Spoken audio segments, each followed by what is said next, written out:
G'day, citizens. Welcome to Inforunners. I'm Execute, joined today by Ghostly Owl. yes, Ghostly Owl. He's coming to us for the Netherrealm. He didn't want to change his Mm-hmm. shirt. I tried to motivate him. He refused. So I want to It's see all the memes, everything you can to peer Mhm. pressure Algared to changing his shirt mid-show. We'll see how it goes. I'm a teacher. I'm used to students trying And to you're peer pressure me about to and just get ignoring them. a lesson. You're about to be schooled on No, changing your shirt so you look appropriate, sir. And they call me a hobo. Well, you just look transparent. No. I'm just a ghostly apparition. It's that time of year. Yeah. Yeah. That time of, oh, it is too. That's kind of appropriate. Mm. I see what you did there. Clever, trying to spin it into a positive. I see what you're doing That's there. right. See? Yeah. Yeah. Shirt looks fine. No, it don't. It don't. But something wrong. It is a blue shirt. Yeah. It's just that. It happens every time he puts it on when we record the show. It just goes invisible And because it's blue, screen. I always forget, but it doesn't like the green screen. All right, so, let me get the bot up. See how she's going to run this week. Stream questions. Here we go. Starting. And she's up. Right. So yeah, get your questions in. I think what's probably going to lead this week, Algared, is the this thing. So let's just take us over. We've got the EFT test chat here, and you'll see the message of up the day. They've got two current builds going for next week, so they're essentially trying to get an avocado build going for 4.4 and an engineering test essentially going for that as well. I don't know, what's your thoughts on that? I know some people are a little divided on that one. I don't see the problem. Like, we need the builds, we need to get things tested. I want to get engineering in, but you've got to test that. My concern is there are certain ships I don't think are ready for engineering, like for Reclaimer. I know they've done work on it, but it's still, it still doesn't have fuses, so it's still got lots of things in terms of engineering that don't seem to be there for it. And I imagine there are other ships in that boat. Now, maybe those later updates are in one of the new patches, but yeah, right. All right. So that's probably my concern. But am I looking forward to engineering? Absolutely. No, we haven't seen the sneak peek yet. See, there's no planets coming in with Nyx, and I think that's because the planetary tech requires the new engine build, because obviously they got the updated Genesis stuff. So I think what we're getting now is essentially a content patch that'll come on 4.4, and then when like the big engine patch comes in, which will probably be the end of year one, that's when we'll start to see the planets come in. A bit like we saw Stanton be built out. So you'll remember we started off with Olisar and stations, and then we could go to ArcCorp, and we could fly to ArcCorp, and all it was the ball. It was, so yeah. No, I get you. Yeah, lovely to see the masterful engineer. Yes, first time shadow on Twitch though. I know. But, awesome. So the other thing that starting a little later today afforded us was the sneak peek was out. So I think we could clearly say that this is the Perseus's torpedo area. And I actually think it's from, we're kind of standing near one of the turrets. So the image that has the belt, I assume the belt would be a little bit kind of near your head there. And I think we can obviously see loading towards the cargo bay there. So I think it implies that it's aiming in towards the back of the ship in this photo. So kind of that way. So yeah. And you've clearly got as a torpedo launcher, because you've got the torpedo loading. You've got the text at the back there. So yeah, some people might forget, but it actually does have size torpedoes. So I just wanted to kind of include that. It's going to be interesting. How do I put this? I have a reservation, right? And it's not a big one. But like with how the Paladin came out and it felt so old school and like militaristic and Hmm. and not clunky, but it felt large and strong and strengthy. I'm really worried about that cockpit view from last week where it went back to being like a Polaris. I Mm. really love that old school feel that the Paladin has, and I'm worried that But this that's has been modified too much to be, well, yeah. modernized too much. Yeah, Yeah. like as soon as I saw the cockpit, I went, "Oh shit, it's another Zeus." You know, Yeah. it just It's, yeah, and that's the balance, isn't it? Like the old school ship mm, that's been modernized, you'd expect the frame, the armor, and things to be done, mm, and you'd expect the old components pulled out and new components mm, put in, and jury rigged if needed. But yeah, mm, it's if mm, they've updated the styling to, and even the cockpits that in that modern style. mm. But, So I'm still interested to see the ship. I'm just worried everything's just turned into the new Zeus, the new Zeus, the new Zeus, because you know, that's kind of what happened with yeah, the Apollo that we saw. Um, I'm really hesitant now with what I've seen about the cockpit of this. Um, yeah, it just has me a little worried. I'm hoping it's only in certain areas, and mm, that I can get behind. So they've retrofitted certain areas to different tech, but then there's other areas that an older school tech. It'll be really interesting to yep, see how they've pulled it off. But I know you and I will go over it with a fine tooth comb. yep. Um, I didn't end up going to the Philippines in the end. In fact, I would have been Hmm. back Yeah, been next. there. Yeah, I'd be here right there right now. I'd Hmm. be back on this Tuesday. But we still have the episodes I recorded because I was going to go. One of those episodes, you and I did a deep dive on the Perseus, and I'll release Hmm. that for this week's show, so people can look into that. And we went back over a lot of the stuff. Like there was stuff that they had actually released that made things that contradicted each other and stuff. Yeah, Um, but the internals mm, they showed at different times. In fact, there was one thing where they showed the internals, and mm, in the release stuff, you looked at the graphics they showed, and they contradicted each other. yeah. So, Um, so we and so that, Yeah, we just went back through things and went a bit deeper into things and that. So we hope you enjoy that one. But we did record that like a month ago. It's just really interesting because now seeing other people start to do the Perseus stuff, and we thought about it a while yeah, back. But yeah, yeah, yeah, been there, done that. yeah. But yeah, Thank you for the tier one sub, the master yeah, engineer. awesome. Appreciate it. It's most appreciated. Yeah. So I don't know. I'm really, what's the word I'm looking for? I want it to be good, but Yeah. I'm kind of, having seen the Paladin and then seen the Zeus come out, I've now got this hesitation. I'm about to Yeah. get attacked. Now, Mm. with these Size 5 torpedoes, I'm kind of hopeful Mm. that the Size 5 torpedoes have had a boost as well. Mm. Not because it'll make this an Mm. absolute beast, but Mm. because Size 5 torpedoes are the size that the Gladiator has, the same size that not the Gladiator, yeah, the Harbinger. Gladiator, Harbinger is the other and way the of doing it. Harbinger Yeah. have. So um, Mm. that will actually raise that. And I think also the Mizak actually has size 5 torpedoes on its pylons as well. So those smaller ships that do torpedo runs will actually get a Mm. boost from this as well, I hope. Yeah. Um, Well, so again, yeah. they did do the missile pass. I can't see them not Mm, doing a torpedo pass. They seem to be passing a lot of stuff, to be honest. yeah. Weapons across the board and stuff like that. We know that they went through the medium and light fighters, and I assume the heavies are Yeah. not far behind on that front. Mm, I'll be interested to see what happens there. Um, but it's definitely going to be a big patch.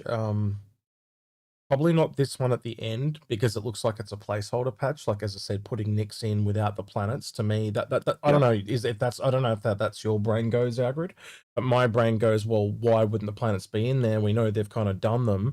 The only thing it has to be is a tech thing. And then again, Yeah. not having taken a new engine build since January, they're waiting for that new engine build to come in, and then we'll probably get all the planets and moons pop Yeah. in one big hit. And I have to assume that that's going to be delayed until early next year now, just based on what I'm kind of seeing. Yeah. And the fact Mm, that Nyx is relatively empty anyway. Yeah, you know, I think if we get the asteroid belt and a few, you know, and Levski in, I think that's a good start, and then it gives us a nice way to just slowly grow and build out that system. Just, you know, for a lot of new players, they forget that joy that we had, or they don't know the joy we had as Stanton was being built out and expanded, and that sense of discovery of going to a new place just because it literally wasn't there, and now it was. And well, it'll definitely be that way again, won't it? You know, especially when you go into Levski, like we'll kind of know the ins and outs of it already from back in the day, and to them it'll all be a fresh coat of paint. But yeah, I'm interested to see how that folds out actually. But then that new planetary tech is also, you know, as they bring in those planets and they actually work the planets of Levski, and there'll be the new areas even for us that we haven't seen. We've only seen Levski itself. So yeah, it'll be nice to see that new system come in and be developed and expanded and grown out. So looking forward to that. So yeah. So Stone Knight on Twitch is saying, my thinking, are they using this patch to shake out travel issues to Nyx and cargo stuff before the planets are adding more complexity? I don't see how the tech from cargo and travel ties to planets though. There's no technical restrictions why they couldn't put Nyx in. That's what I mean. Like Algared essentially said, pretty sure it was coming. You know, but now when you look at it, that was my reasoning, was the new engine would have to go in, and so they've done this middle ground where by cutting out the planets that has the new engine stuff, they can put it in all the space, because the space doesn't need new stuff. The asteroids don't need new stuff.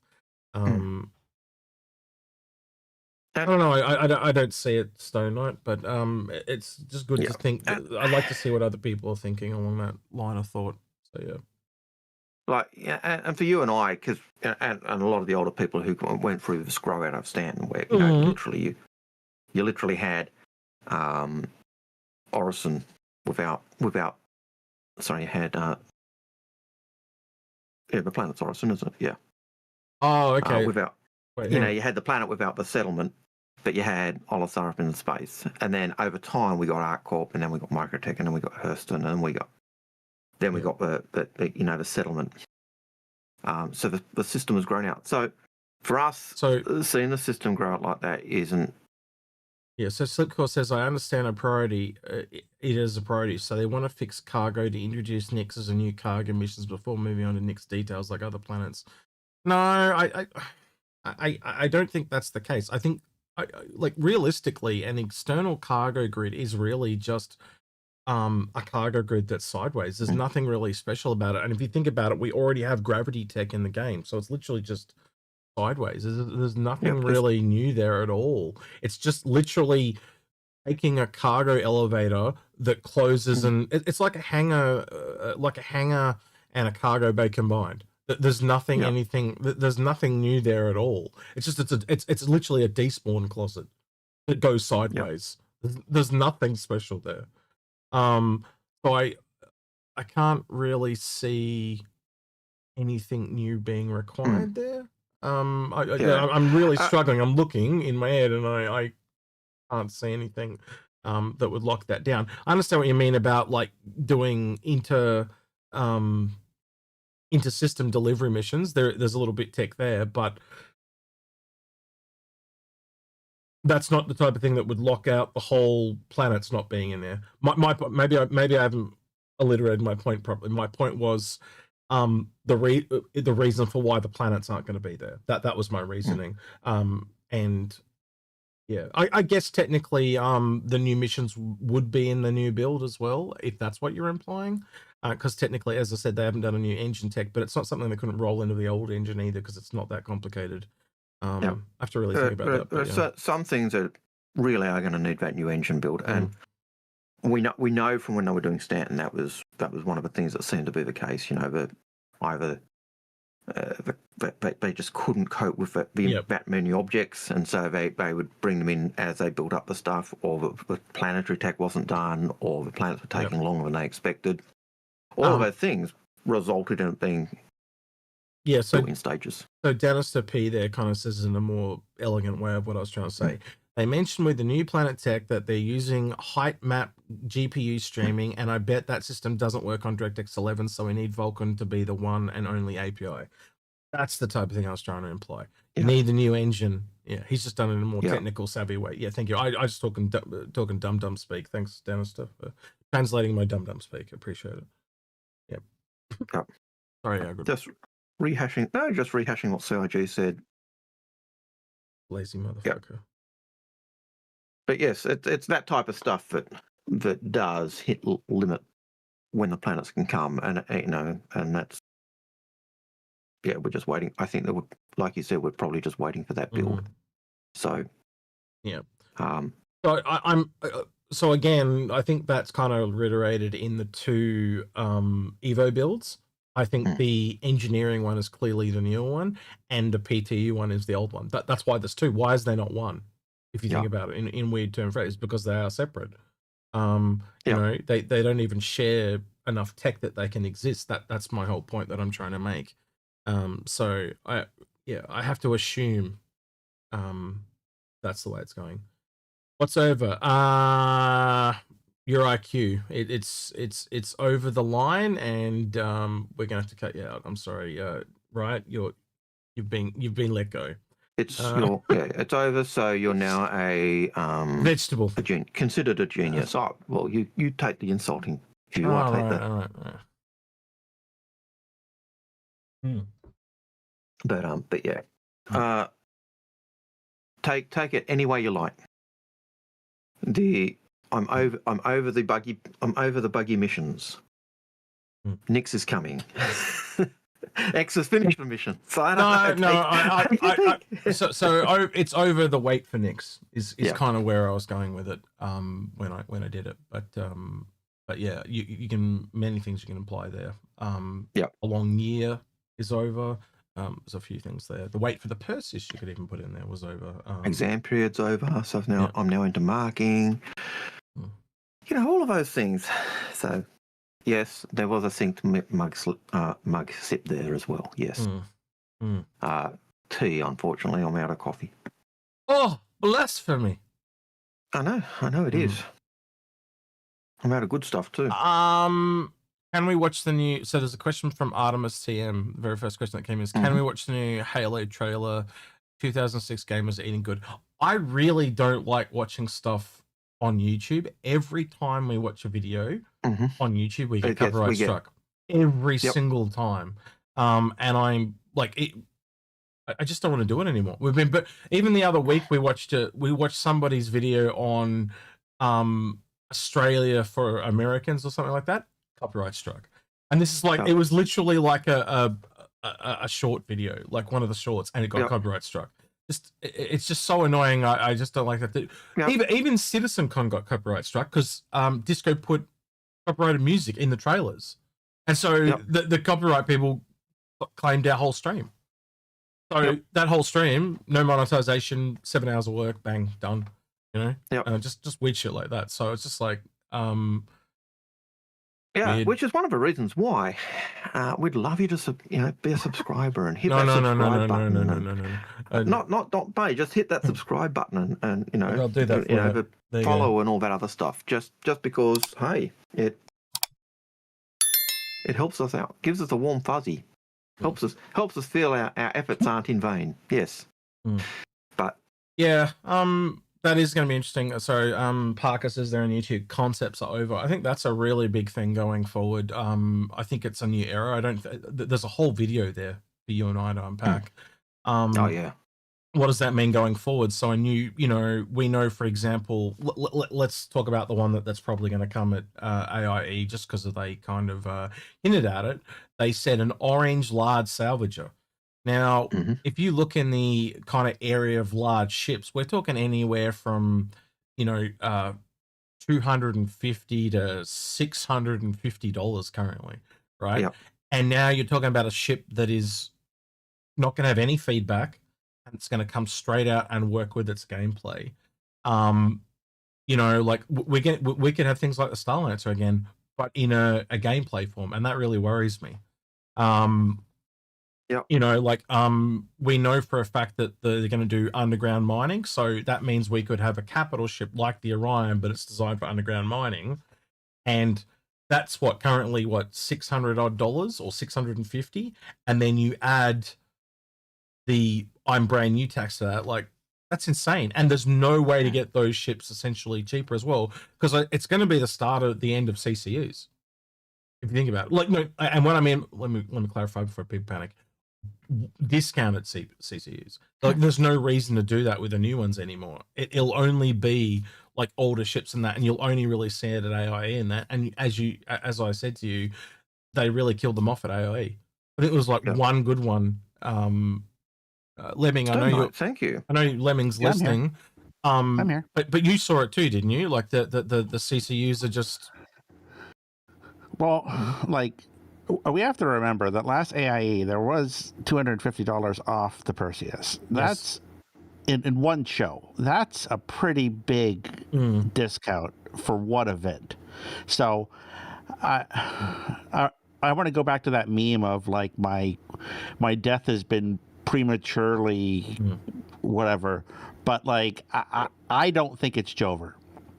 I think that it just requires more engagement for you to stay engaged for the entire Invictus or IAE event. But again, you got to gamble on them as well. Like, you don't know which ones are worth buying. So again, you're only really wanting to buy ones. There's no, you know how they didn't have any, like, the end sale thing. It was gone, just gone, and it made the whole thing kind of not worth. Like, just pick up ones for yourself. There's no need to do a guide anymore. You've got to customize to yourself. I think they would have found their sales of CCUs would have gone down significantly in my book. But yeah, Stone Knight, thank you for the tier 1 sub on gifted to Nexus on Twitch. I appreciate that. Yep, it was always appreciated. Yep, right. But Algared, do you see what I'm trying to get here with they're starting to tie up loose ends, and they even talked about one day where they'd get us to apply all our CCUs, like that they wouldn't be doing it anymore. We are now starting to that into and they that always said that would game. be they always said that would be coming around, you know, when the game went live, i.e. you know 1.0, that would be the end, you know, so that finalizing your fleets is getting closer. Now, they did say it also gives us lots of warning as to when it was coming, but yeah. So my point being is, I reckon a lot of these ships are going to be after 1.0, right? And the reason for that then is you're not going to be able to use the discounts and stuff. See where I'm starting to go, right? So a lot of what ships? So think about it this way. They bring out a ship, right, after 1.0, and they've made us apply all our CCUs. So if CCUs are gone. And CCUs are gone. So if they bring out a new, you're going to have to pay the full $600-700 or whatever it's going to be. You're not going to be able to get it as a discount, other than any in the game. That's my whole point. So I can't imagine a world that CCUs just go away. That you'll be able to upgrade your existing fleet. There is literally no reason not to. I think CCUs, but I don't think discounted CCUs will be a thing. That's what I'm trying to say. So they have talked about them all going away, but again, it hasn't been talked about in a very long time, so it may have changed. But the point I'm trying to get to is we're going to a more of a full price era. That's what I'm trying to get to. They are clearly wanting, because what comes along with that, right? Is if you are moving to getting rid of concept sales, you're going straight to flyable. How do you then maximize those dollars? And that the next step is to start to wrap up everything else. Yep. Right. I could see them keeping a CCU that goes from ships you've got to one, but I don't think. When that comes in, I don't think we'd get the war bond CCUs anymore. That's what I'm talking about. I'm talking about the discounted stuff. Yeah. Yeah. So but, I do think they will give you the opportunity to upgrade, especially if you've got something like, say they bring out a mining vehicle. I'd want you to possibly upgrade from the one below it or whatever, you know. Now, in fairness, the last time they were talking about upgrades disappearing and being applied by the time it went 1.8 was probably 8 years ago, something like that. So they may have decided, yeah, we'll keep them because it gives that variation. But they did always talk about as the game went live and as it went into 1.0, you'd need to finalise your fleets, and that meant no more of that swapping and buying and melting and rebuying back and all that stuff. So that seemed to be the context they were talking about back then, where we had a lot of freedom to do to change our fleets and get them the way we wanted, but the time was coming when they were going to lock that down and say, nope, that's what you got. Yeah. So yeah, I just kind of want to get people to start thinking about that. We are starting to enter that era.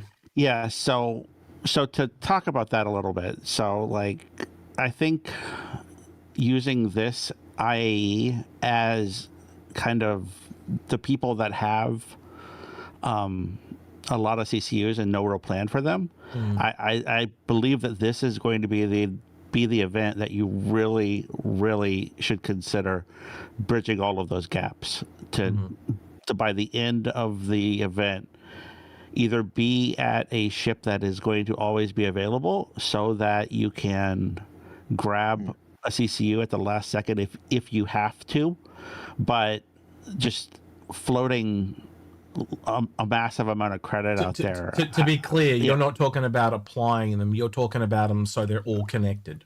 Right. As in, right. Exactly. So you've got all the links connected. Yeah. Right. It is starting to get to that point. Yeah. It is. It is starting to get to that point. Yep. Because I reckon maybe not this AIE, but the one after is going to start to. We're getting to that period. Like if it is 2027 for 1.0. You theoretically took only 3 at max AIEs left. At max. And I also think if they were going to wrap up CCUs, they would have one last sales where they kind of... Because you and I have talked about this before, Algared. Yep. Theoretically, if you get to the end and you are going to literally cut things off, they're going to have to do some kind of sale where they open everything up. Because if you don't open everything up, you're going to get people stuck with these rare CCUs that they can't use. And it's going to piss people off if they just melt them and then they've got this credit and they've just got credit sitting there that they can't do anything with. So they need to do something so people can spend it off. And the only way they can do that is essentially open everything up. We've talked about this before. So I don't think it's quite as dire as people think it's going to be, but I just want people to start thinking we're now 2 years away. Yeah.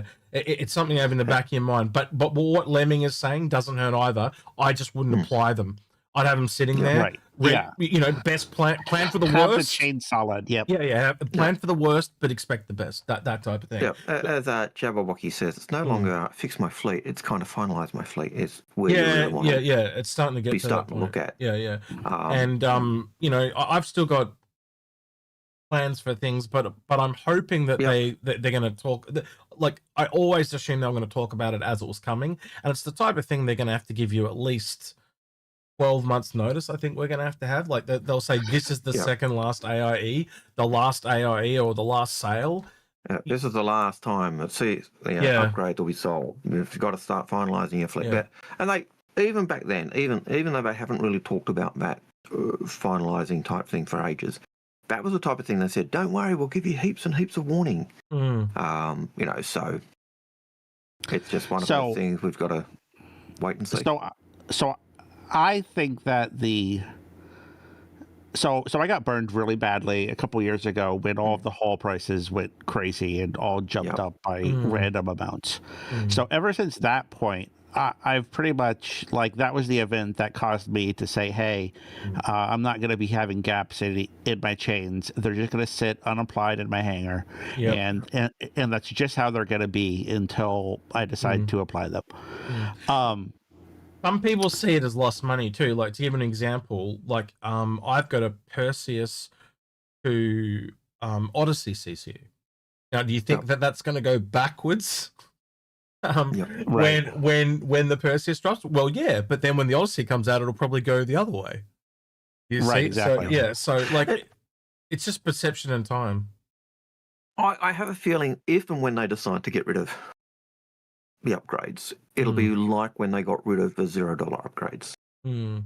And we were given heaps of warning that was coming. Yeah, I think it was like close to what, a year or and a half or something like that. Yeah, it was felt a while. like forever, but you know, and you needed to kind of they're getting rid of those $0 CCUs, so you got to rethink how you're doing your chain. You've got to either apply these CCUs or you know, so that's the type of thing I think they'll give us. But yeah, it's early days yet, but it is the type of thing you still need to be thinking about. And so I would be more concerned with this IAE being what I've forecasted for the last couple of years, and it hasn't happened, just being an absolute bloodbath in prices. Just like prices changing every which way, things consolidating into, like we've seen it in a few small ships, but like the greatly reducing the number of price points that are out there into only a handful, and just like a bunch of change just being ruined if you don't have them secured already. Whoever is that new marketing person is very aggressive. Whoever they got in January that is new, they're the person making the decisions. I have to assume they're the person that cut back on Warbond CCUs. They've kind of cut back on CCU chaining. They're trying to tighten the belt, basically. So I don't know about cutting back on Warbond CCUs, because the first 6 months of the year we had Warbond CCUs every single month. We've never had that ever. Yeah, but you've got to look at Invictus alone. You and I sat down at the end of Invictus and we just went, and I just said to you, there's no point doing a guide. It's pointless. Right. Yeah. So I think in IAE we're gonna probably need to talk about every day about the Warbond a little bit more. Agreed. Because that the end of the event show isn't a guarantee. So that's just something to keep in mind. Then I would say it's not coming based on Invictus. That would be my first thought. Yeah, I mean, who knows? It's so hard to guess what CIG is thinking. Yep. Yeah. I don't know what Robert said there. They're spreading CCUs out. They're trying to not allow you to chain them. I mean, it's just like the Paladin. I mean, if somebody would have sat down with me and said, "Hey, I'll bet you $100 that the Paladin goes to 350," I would have called them crazy. I would have said there is no shot. I thought it was crazy too. I thought it was 330. No Paladin gets to 350. Right. Yeah. Right. Exactly. Because everything else had lined up with the Redeemer up into that point. But guess what? Those first two prices were done by Chang, and the third one is done by this new person. And they've just gone, oh yeah, we'll make it the same price as the Asgard. Bang. Yeah. So they just keep throwing curveballs at us, and we just have to do our best to field them. So. Yeah. So essentially, Wolflitz spreading them out or applying by that, instead of being able to get like little $5 ones from one to the next, right? And they save like $20 or whatever. They're spreading them out so that you've got to spend 20 or 30 to get to the next one. And that's what we're doing. They cost more essentially. And it also seems they're spread out more. Like you used to be able to go into a sale, an IAE, and we'd do a guide. We'd go all the CCUs you've got for this sale. This is how you'd apply them. Boom, boom, boom, boom, boom. So get them in. So now you have to buy the CCUs on the day. There's no final day where you've got everything. That makes it hard. But then they're also spreading them out over the sales as well. So you look at the IAE discounts and bonds, and you go, oh, that one could be good. That one could be good. Oh, but I'm missing this one. And then the next sale, you might get the ones that fill in the gaps. And so instead of being able to do it in one sale, you're being forced to actually do it over a longer period, and that makes it hard. You've got to gamble. It's a bigger gamble because you can't necessarily fill in those holes as well. So yeah. Let me show you this though. So there was a good one at the moment that kind of works. So CIG gave us a Shiv to give away. I spent $90 and turned it into a Paladin. And the way I did that, I went from the Shiv to the Andromeda. I used the current sale of the Triage there, and then I went from the Triage to the Stinger, and then from the Stinger to the Paladin, And so I was able to pick up 3 CCUs, and by chaining them together, I saved $60. Right. So there are still little ones that just float around from time to time. And I would say that's probably the closest 3 I've seen in a while.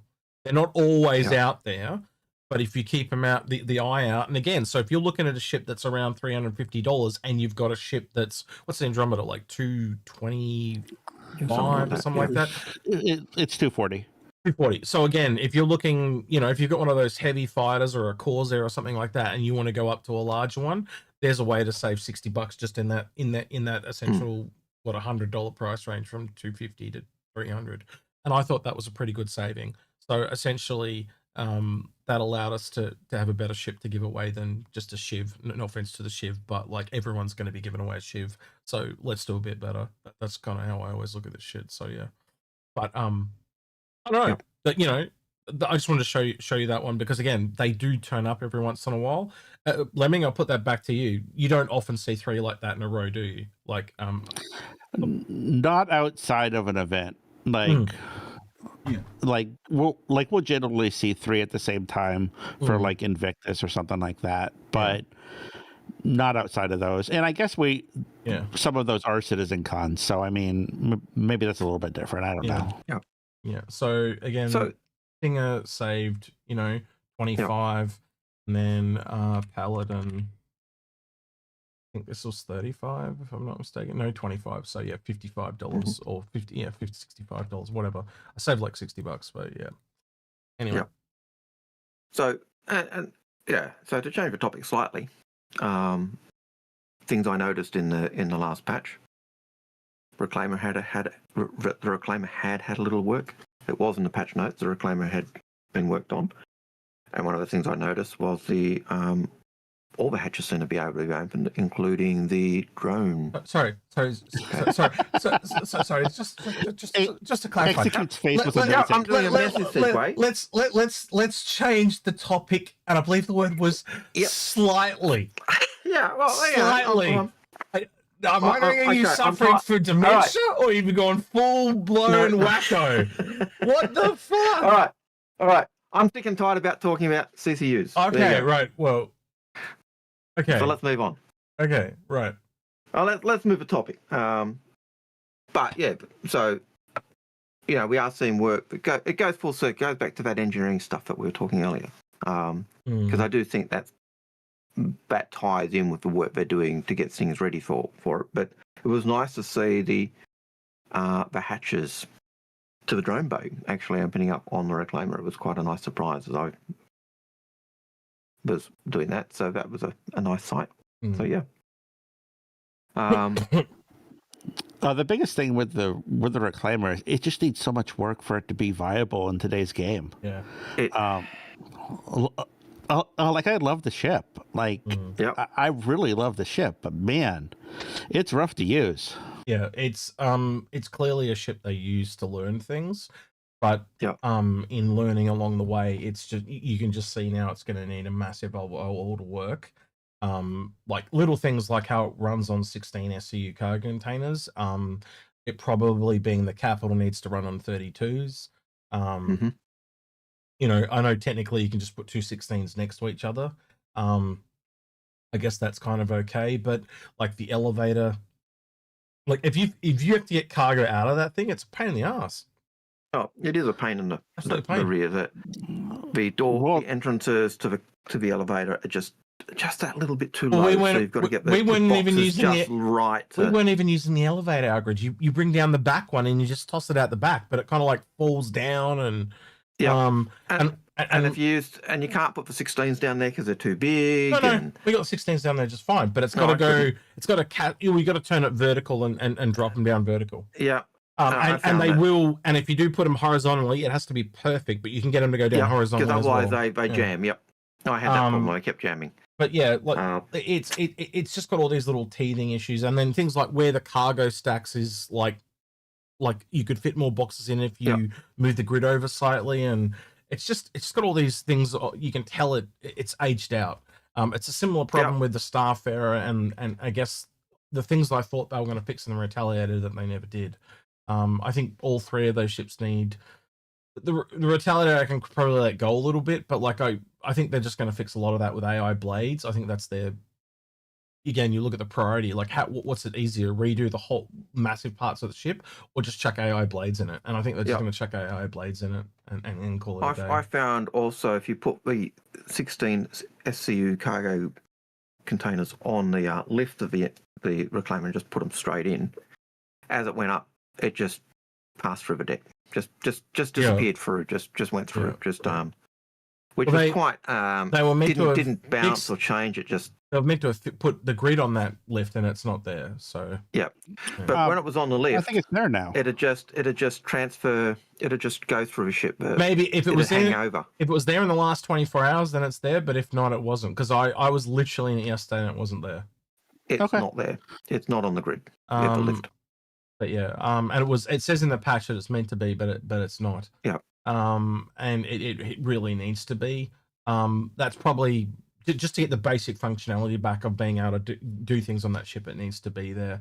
Yeah. But obviously they're working. They probably just did pass on basic salvage, because that clearly there's 2 salvage ships potentially coming. The RSI salvager and whatever the orange large one is. Yeah. And I have to assume. So that lift has gravity, but it doesn't have the grids to lock the cargo in. So that's the difference. Well, it also would allow you to actually use the cargo bay too. That's a big thing. Like that cargo bay doesn't even get used. And I also look at that ship now and go, like, there's an elevator for the balcony, the salvage, the room below. Like, what is the reasoning for the room below? Like, is that gameplay even a thing anymore? Like, I honestly don't know. What's the value of a balcony? I remember them saying back in the day, originally it was going to open and it would like eat a whole connie. Well, it clearly doesn't do that anymore, right? How was it meant to be for sorting? You had to sit there and manually sort all this shit. Because that's what it looked like, didn't it? It looked like it had that whole crane type of area where it looks like you brought in a piece, you cut it up, and then essentially you sorted it into sorting bins, and that's kind of where it looked like it went. But it doesn't seem to do that anymore. They seem to have automated everything now. I got the impression back in the day it was the different grades of material you salvage. So you'd have, your RMC and your construction materials type stuff, but other grades of that. And you'd actually sort them into the bins so you could have different, RMC, blah, blah, and store them in the different areas. But yeah, it's clearly changed. But you asked what the balcony is for. Well, I can tell you what I used the balcony for last time I was in a reclaimer, to put more boxes. I just throw boxes up against the wall and throw them up on the balcony. I do use the cargo area in the reclaimer, and the salvage area. I use all of them. If I put a 16 SCU cargo container on the lift, I'll have it hanging off. It'll literally half hanging off that lift, and when it goes up, it just passes through a ship. So there are issues on it. There are workarounds to it, but yeah. But the amount of refined materials is kind of a bit out of whack too. We went out and we got a hammerhead.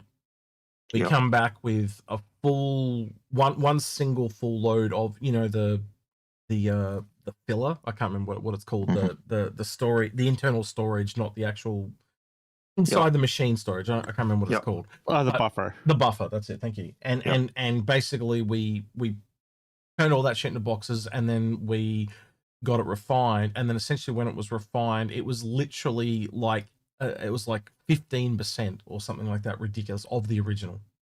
Like it went from like 240 something down to like 35. It was ridiculous. Like once it came out of the refinery, it was just like, wow, that's just insane. Like I would not expect it to lose that much, because realistically you're taking materials that already exist and you're just removing the impurities. Impurities are not that much in real life. I'm talking here. Hope the impurities aren't that much. Well, most impurities just come to the top and they scrape them off. They call it slag. Yep. And they just take it off the top. So usually it's like the minusculest amount. But again, going from like 240 SCU down to like 35 is insane. Yeah, I think it depends on the amount of slagging, it depends on the purity of materials you're using. But yeah, as you get to the end of it, you're taking off very little. But point stands that I think it's out of whack at the moment. Yep, and I agree. And I'd assume reclaiming or salvaging has more steps to go through, but you get more out of it at the end. That's how it should be, where you're only really doing one step for mining. And you know, so like again, you get more for mining than you do for salvaging, and that don't make sense to me. Especially when you're going through multiple steps for salvage. Because you're meant to sort and refine, where they've only got to refine. So let's see. All right. Okay, this will start on some questions, Algared. Yeah, so That's an Insult had a question last week. Basically he said, not sure if it was raised, but John Crew said that, quote, next year will be expansive, end quote. Expanse confirmed for 2956, or i.e. next year, or is he just being a troll? I think he's just talking about there's a lot of shit coming next year, and he's probably hinting at gameplay and stuff like that. Yeah. Oh, he could be being a troll, but yeah, either way. Expanse could be in there as well. He does like being a troll. He does. He really does like being a troll, but like clearly refining is on the card because of Look, to literally get base building working, you need to have professions that feed base building, right? Well, so you've got salvage, you've got mining, you clearly then need refining. So yes. And even to go down the crafting line, where they've talked about the quality of the materials you're using, if you've got salvage and those materials need to be refined to get them up to the top tier, you're going to need refining for that as well. So yeah, whole piles of variations for that. Tails had a question on the Apollo last week. Now on a large pad, with the Apollo now on a large pad, does that now mean that we need to see it as a large medical ship? I always saw it as a large medical ship. It was always on a large pad. It was 43 meters, which made it a large before it went up to 65. So I've always seen it as a large. It was the smallest large ship. Yep. Basically. And the largest medium was a mole. They were in that thing. So yeah. But I think pad sizes have shifted too. That's something else I need to go back over. Because there's things that don't line up that used to line up. Yeah, used to line up. So I think they've moved them internally again. So I'm gonna have to go take another look, which means I'm gonna have to get someone to go through the code for me. But yeah, anyway. Yep. I mean, if you think about the Apollo, what could a larger ship, so a large category ship, do that the Apollo doesn't? So essentially, large is a very large thing. It literally goes from 43 meters up to 128. That's massive. If you think about it, that means there's 3 other categories below that, and they're all under 43 meters. That's crazy if you think about it, right? So essentially, you're talking more than, essentially it triples almost. So you go from 43 somewhere in the middle, and then you get to 128, right? That's massive.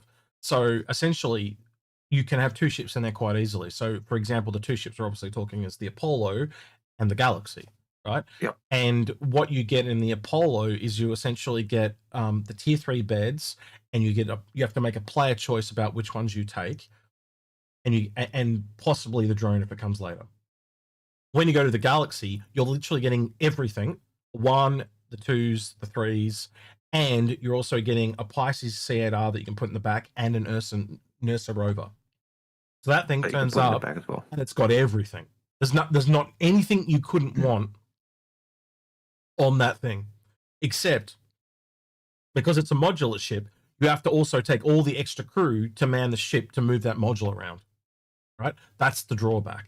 And then when you go up to say something like an Endeavor, obviously it just becomes a numbers game because it's just the biggest and greatest whatever, right? So you can see scaling down and scaling up basically. And again, you get benefits going both ways, because what's going to be cheaper to turn up with, Lemming, an Apollo and 2 people, or a Galaxy and all the crew required for that? It just becomes cost at the end of the day. Yeah. And at that scale, you've got cost as well as player choice. So do I go with my mates? Do I go with just me? Do I go with one mate? Do I go with 3 or 4? Do we load an Ursa and a medical Pisces, do we go about it? That's what the Galaxy gives you. The Apollo is just, we're taking the Apollo. And then that you've just got to choose which of those modules you're putting in. Yep. But yeah. By really quickly, so again, crew count is, yep, I did bring you guys over, cool, 2. And then Galaxy, you've got 6. But that also doesn't include the module, right? Yep. So you've already got 3 times as many people, but are you getting 3 times as much care? You know what I mean? Like, is it, if you're going to pick up 2 injured patients,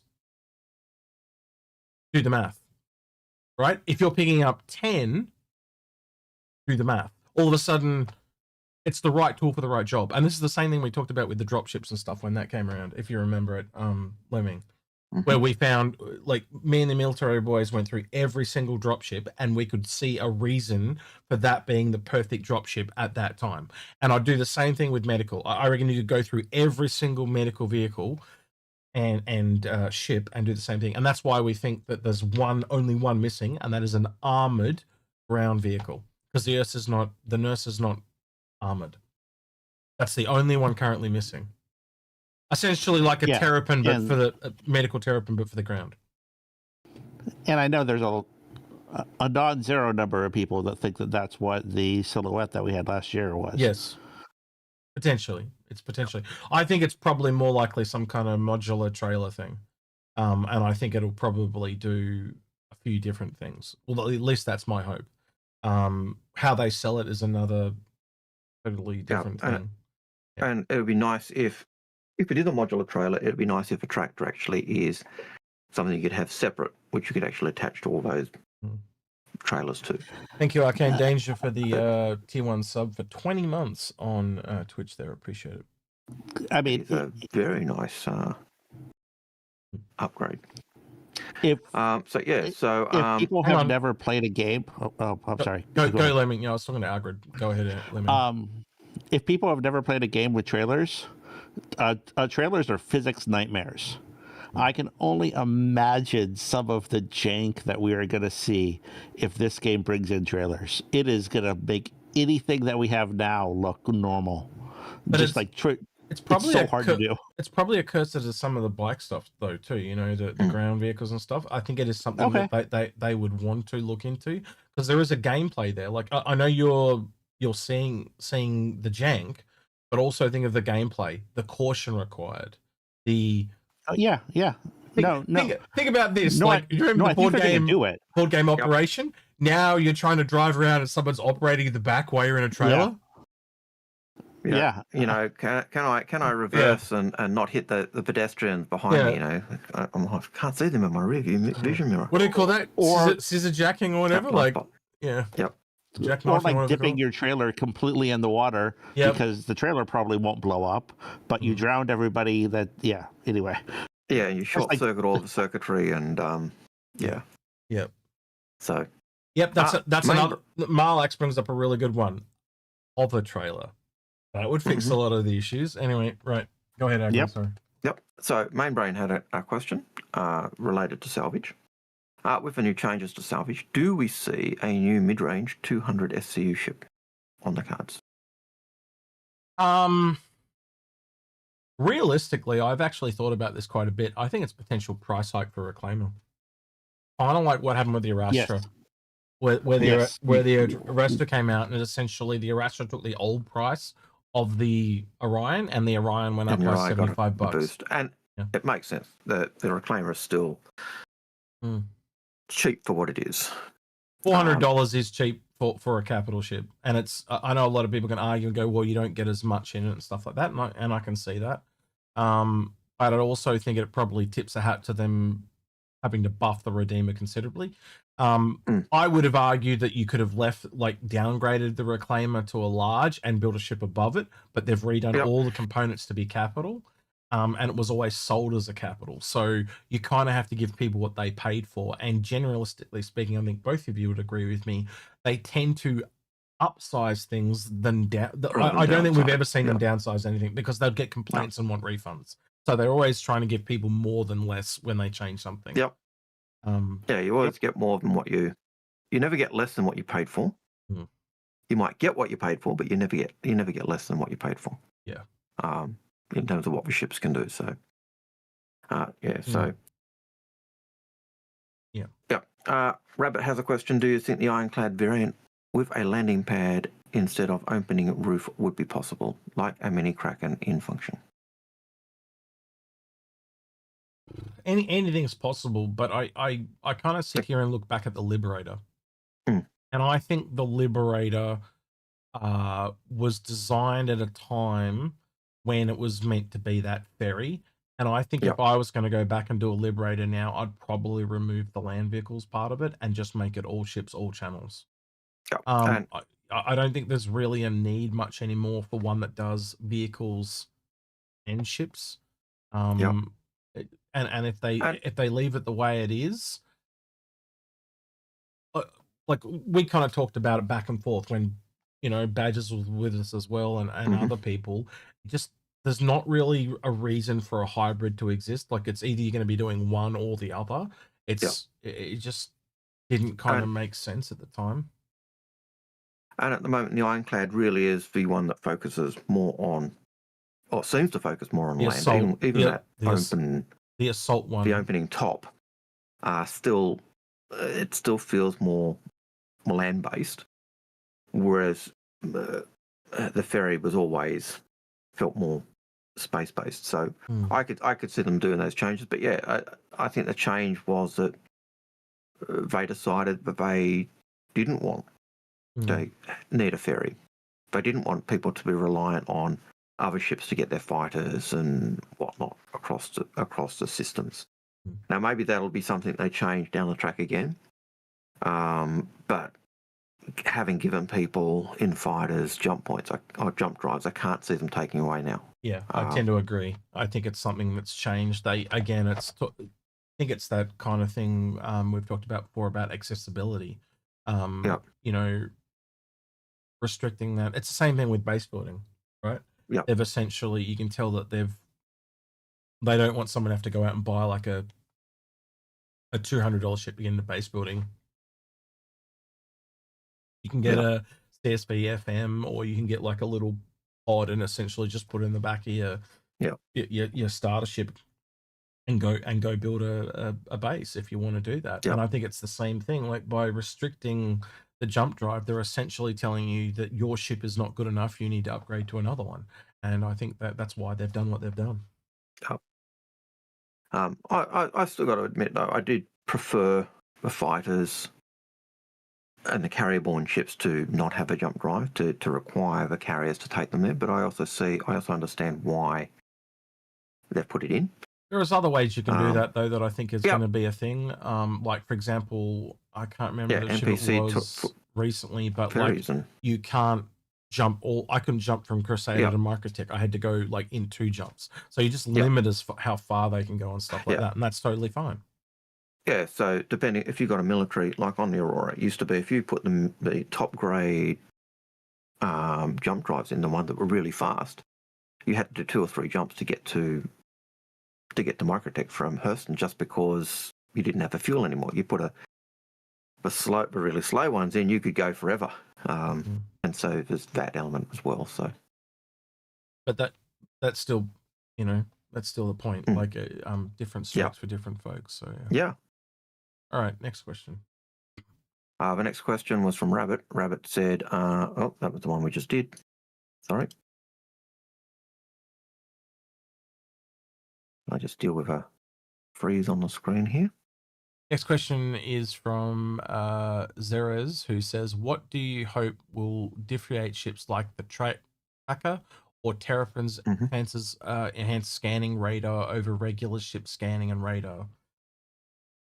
I'll let you take that one first. Yeah, so what do I think of the different ships like the Tracker and the Terraform's? I think it'll be how much they can do. So the Tracker is smaller. I would expect it would be able to support 2 or 3 ships in terms of giving that information, where a Terraform with more information can go see further, could probably support more. So the bigger the bigger the ship, the bigger the scanners can be, the more data it can gather, the more you pass it on. So I know we talked about this with the military guys, but I thought the tracker was, a lot of people thought was going to be kind of like a what's the term? It's like marking hot targets, like more of a command and control. Yeah. Thing. Yeah, but a part of that is being able to see the battlefield. So it does have a scanner on it, and I would assume the scanner is tailored towards finding aircraft. I think they are more, their scanners are more specialized, right? Yep. So, and then that's kind of where I was going. Yeah, and then certain ships can do certain things. So, for example, let's look at the Terrapin that you mentioned. The Terrapin can take 2 scanners. So does that mean I take, I'm going into a military one, so I take a similar one that's on the track of ships, but do I also take something like a life scanner or an ore scanner or whatever is mission dependent? You know, we're looking for a particular mining ship, so I'm going to take an ore scanner, and then when I find like this big ore vein, chances are they could be near it or something like that. You get where I'm going, right? So and then not only that, you've also got different types of scanning, which is like cross section and all the, you know, infrared and all these type of things. Now, some of the other ships might not be able to do that. We don't know. This is the vagueality they haven't gone through yet. There's also the fact that with the tracker, you've also got the the variant, the Ghost, which is kind of your stealthy scout with its because the Ghost is stealthy and it's got scanning, it's doing a different job. It's closer. I would put that more as a Raven type. What do you mean? There's no scanner on the Ghost. It's just a stealth ship. Every ship's got scanners, but some have more specialized scanners. So the tracker's got that command and control aspect. The Ghost is more the sneaky, go scout things out and bring back the info closer to a Raven. Is how I'd see it. But there's no different scanner on it. It's just got the normal scanner that a normal Hornet has on it. So I don't get your point there. I'm a bit lost. Right. Oh well. Anyway, Luxury, thank you for the tier 1 sub. Thank you for 3. Always appreciated. Yep. It's over. Let's catch it. Okay. No. No, it's just the wait is over. For Nix. All right. So Pickles. No, that was just a test. Zero's, what do you hope for? That's the one we've done. So we're on to that one. Jay Brown, question. How do you feel about the flight model changes? They tend to be more player friendly. Yeah, so that was when Bops was here last week, but he wasn't here. I think, like I said, when we first talked about here, these changes coming down the pipe and the leaks and stuff, let them cook. Let it come out.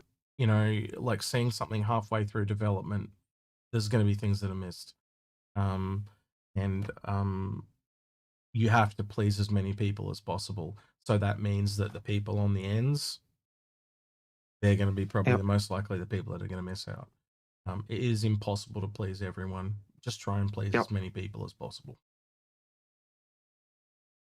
Yeah, someone, who is it?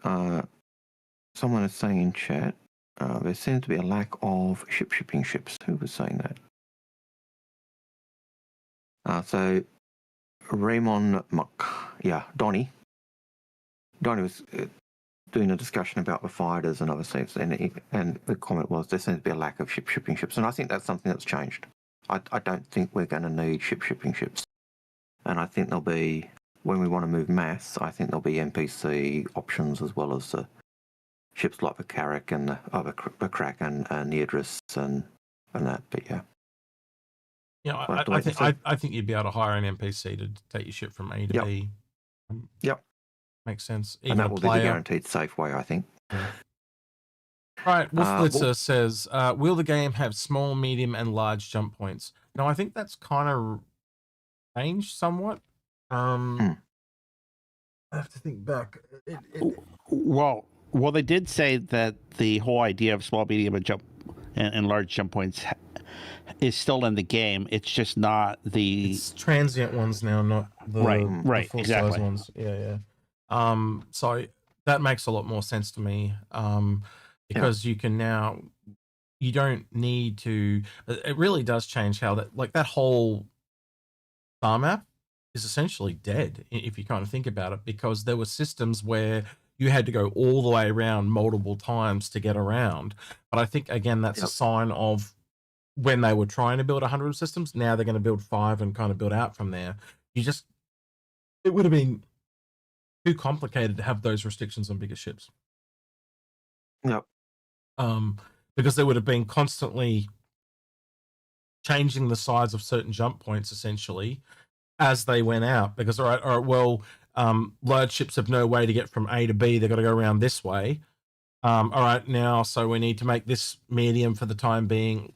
You can see the confusion very quickly. Like they'd be changing the sizes of them and stuff like that to make it so the game works. So if they just make them all the same size, now they can just grow them and you just move that gameplay into the transients, which also provides another benefit, and that is essentially time-based gameplay. So you've got to move. You've got to, okay, I've got this jump point, so I'm going to be there for a week. How can I take advantage of that? You know, and it means you just can't find something and sit on the data. You sell it straight away, or do you let it devalue? You share it with no one. But then if you share it with someone, can that have repercussions that will blow back on you? You see all the player choice, and that's just on the data side, not even getting to actually using it. If I don't sell it, do I lose out when someone else finds it and sells it? All of those types of questions. So, I always wondered whether the large, medium, and small was more to do with stability of a jump point. So, especially with the transients, I could see, a small transient jump point being one that's not very stable. It lasts for a shorter period of time. Medium being, but how they do it, who knows? We'll have to wait and see. Definitely will be interesting. In fact, I would have actually made that jump point that they're doing from where is it, from Stanton from Nix to Stanton. Nix. I would have made that transient. Oh, a temporary one's opened, and I would have put it in a new location. And then it's a transient jump point, and at some point it's going to collapse. Yep. Well, they don't even need to do that. We know that jump points do collapse. Yep. We've got some in law where there's a couple of jump points that have collapsed. There's a planet which has had settlements, had a settlement on it, and they're isolated. We can't connect to them again. Yeah. Well, they said it's going to be from Astra's jump point in Nix to Stanton, but they haven't told us where it's going to be in Stanton. So I did ask Paul this during the week, and he reckons it's going to be the Magnus one. That's just his guess. So I honestly don't know. So we'll have to wait and see. Pardon me. But Sugar Snake. Nope, that's not a question. He was saying he had answered a question, but we ignored it. No, we just hadn't got to it at that point. Main Brain, I've never been. That's not a question. That's not a question. That one. That's a question. Okay. Can we collectively ask for a Gatak miner and a Banu salvage? I think you're really going to get those when and if they ever get around to doing the expansion packs. I think that'll be a part of their. Like, it's why we don't have heaps of alien ships, because they're only made for the human market, and I think most of their ships they will save for their own kind, so to speak. If you kind of looked at it almost like this is not a perfect analogy, but like some cars, for example, you can only get in the country of origin, but then certain models that do really well, they'll release in other countries. That's kind of how I'd kind of it. And then you also look at the way they've got, the Banu will take the best of what they've got, and originally only had 1 or 2 ships. The Tavaran had their own, not Tavaran, but Tavaran are conquered people, so we've just got whatever ships we decide to copy and reproduce. The Xi'an have a license to build our ships, which means when you're looking at the world, you can have a Xi'an trader using a Hull C because we've got rights to it. They don't need it. We don't need to have new ships that look back. So you can see that there were decisions made to actually lighten the load in terms of the types of ship we'd need. And as you said, having the pure alien ships and the majority of them come is the type of thing you'd see when we get that expansion, to be able to play Tavaran or play Xi'an or Banu or who knows down the track, Vandal. I really hope that they don't do a Banu playable race, because like part of the appeal of the Banu is supposed to be that they're weird. that they're weird by our standards. So, yeah. But can't that be I hope interesting they don't from a do that. gameplay point of view? You can make that weirdness weird. So it is alien. When you're playing as an alien, you feel like an alien. You get a point? But people don't role play. Yeah, but you don't have to make them role play, but you can make them jump through gameplay hoops that require alien thought. You know, to think in a different way. You can have speech options and stuff like that. Like hey, you're not a, if you don't speak the way a banner would address it and stuff like that, you get punished for it. So you wind up in prison or whatever. You know, there's so many different ways you can address that. One of the things that Dark used to do, Diok had 3 races and 3 realms, and when you went into the PvP, if someone from the other realm spoke to you and typed in chat, it was just gibberish. You could not understand what I was saying at all. And so you could see that type of thing doing. Now, with the age of TeamSpeak and the rest of it, you can get around that. You know, we used to get around that issue, and I don't think it's something we'll ever get around. So how CIG would work that type of thing would be interesting. But yeah, you can do it. There are ways you can make it difficult for someone if they don't jump through the right hoops. So yeah.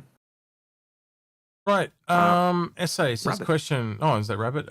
Do you think we'll see ships from Greycat? Aren't they supposed to be an industrial manufacturer? Where would they sit between Argo and Misk in terms of tech level? I would see them, but I would see them more mining. Greycat are mining.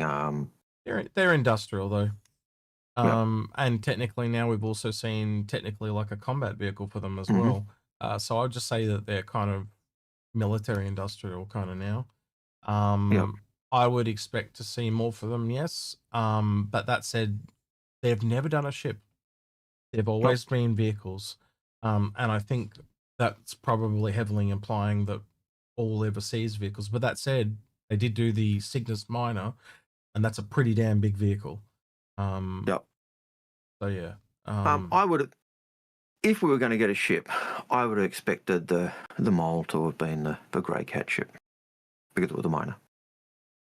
You know, but What you mean the Arastra? No. I would have expected specifically remember when you said the Arastra coming out, they missed the opportunity for Greycat to have made that. They could have done that as well. But the mole, being a mining ship, is also a missed opportunity for Greycat.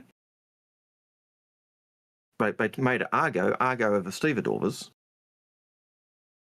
and Greycat are the miners, and yet they made the mole a Argo ship rather than a Greycat. So they could have done it. Yeah, so Agent Langdon says Greycat equivalent of the ATS. Yeah, absolutely. I'd expect to see some kind of potential industrial Titan suit from Greycat. That would be one of the top contenders in my book for something along those lines. But yeah, I'd have to have a think about that one. Oh, shit, I've made my screen. It's not gonna. Yep, is that bugged out? Awesome. All right, I've got to restart Discord, Algared and Lemmings, so you will be... Oh, wait, and I've muted myself. Apologies. I've got to restart Discord, boys. Sorry, I got a bug. So I'm going to lose you for a second. Apologies. Great time to do that in the middle of the show. Not. Discord's got this bug. If you hit the wrong key, it maximizes, and then when it maximizes, you can't unmaximize without restarting it. It is annoyingly stupid. I'll have to reshare my screen. There you go. So you can see again. No, I was just saying to the people listening, there's a bug with Discord. If you hit the wrong key, it maximizes it and it won't unmaximize. And the only way to fix it is to reset Discord. Yep. And I couldn't get it to unmaximize, so I couldn't do anything with the other second screen without restarting. And I need the second screen. So, right. Algared, next question, if you'd be so kind. The next question was SA's question. With SPS becoming more of a focus in the game, what mechanics are broken, missing, or need to be added, in your opinion?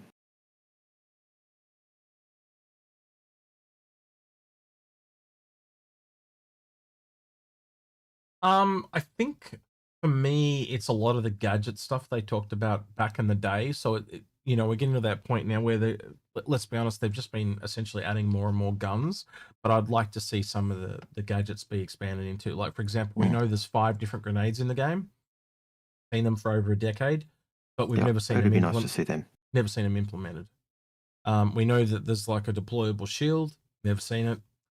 The crossbow. We've known about it's being fully modeled for over 12 months. It was shown off. The Space AK was shown off 12 months ago, and that only just went in the game at CitizenCon.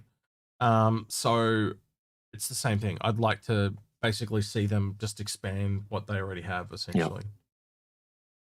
Yep. And maybe that's what John Crew means by expansive.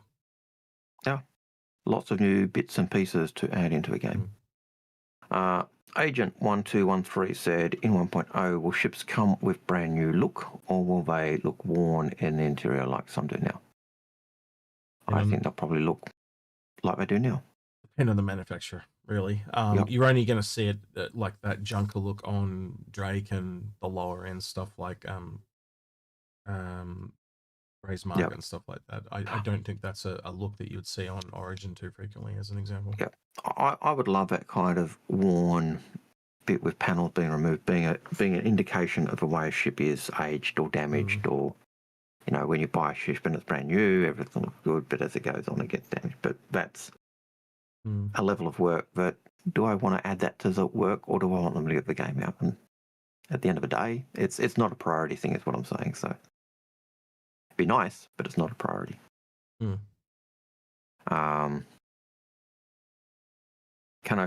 Agent had another question. Can I fly a cutter from Stanton to Pyro, or is the fuel tank too small?